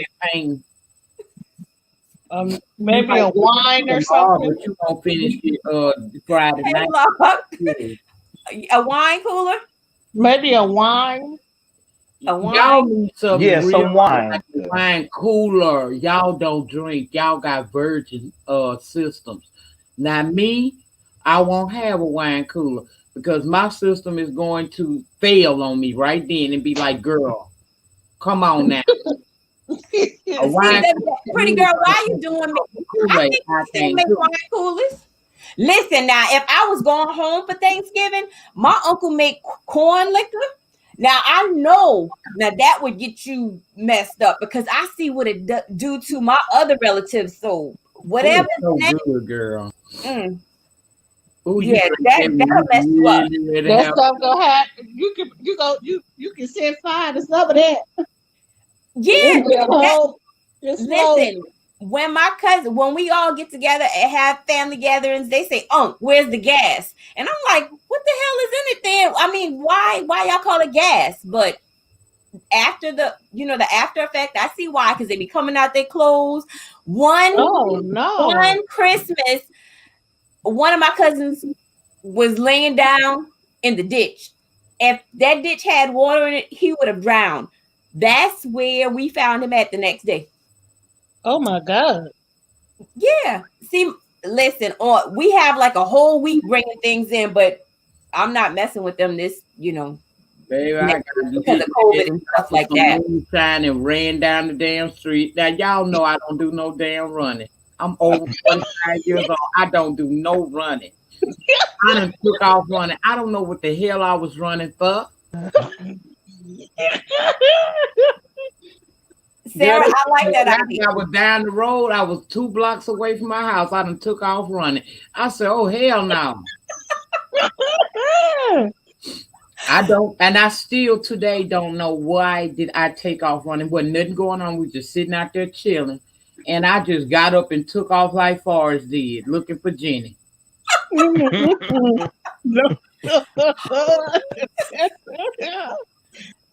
I was big done. But let me get the hell on off this thing, y'all. I had a good time. Ty, I'm subbed. I will be checking you out. Hopefully you'll be here with us next Friday. I will. Coming up, because I will be in the chat acting a fool in the chat. Thank you, Lex. All right, love you guys. Love you. Bye, all. y'all. All right, good night. Bye, Auntie. Bye, baby. Bye-bye, Ty. All right, bye. Good night.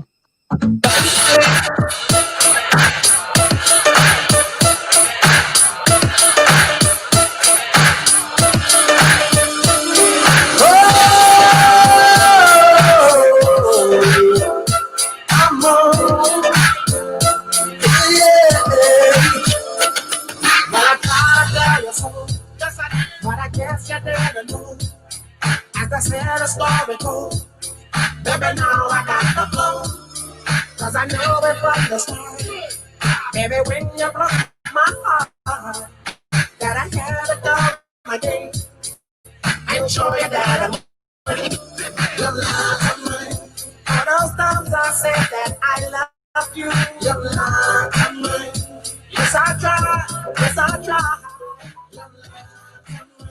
Even though you know I die for you, your love of mine. Yes, I cry. Yes, I cry. Return of the man. Return of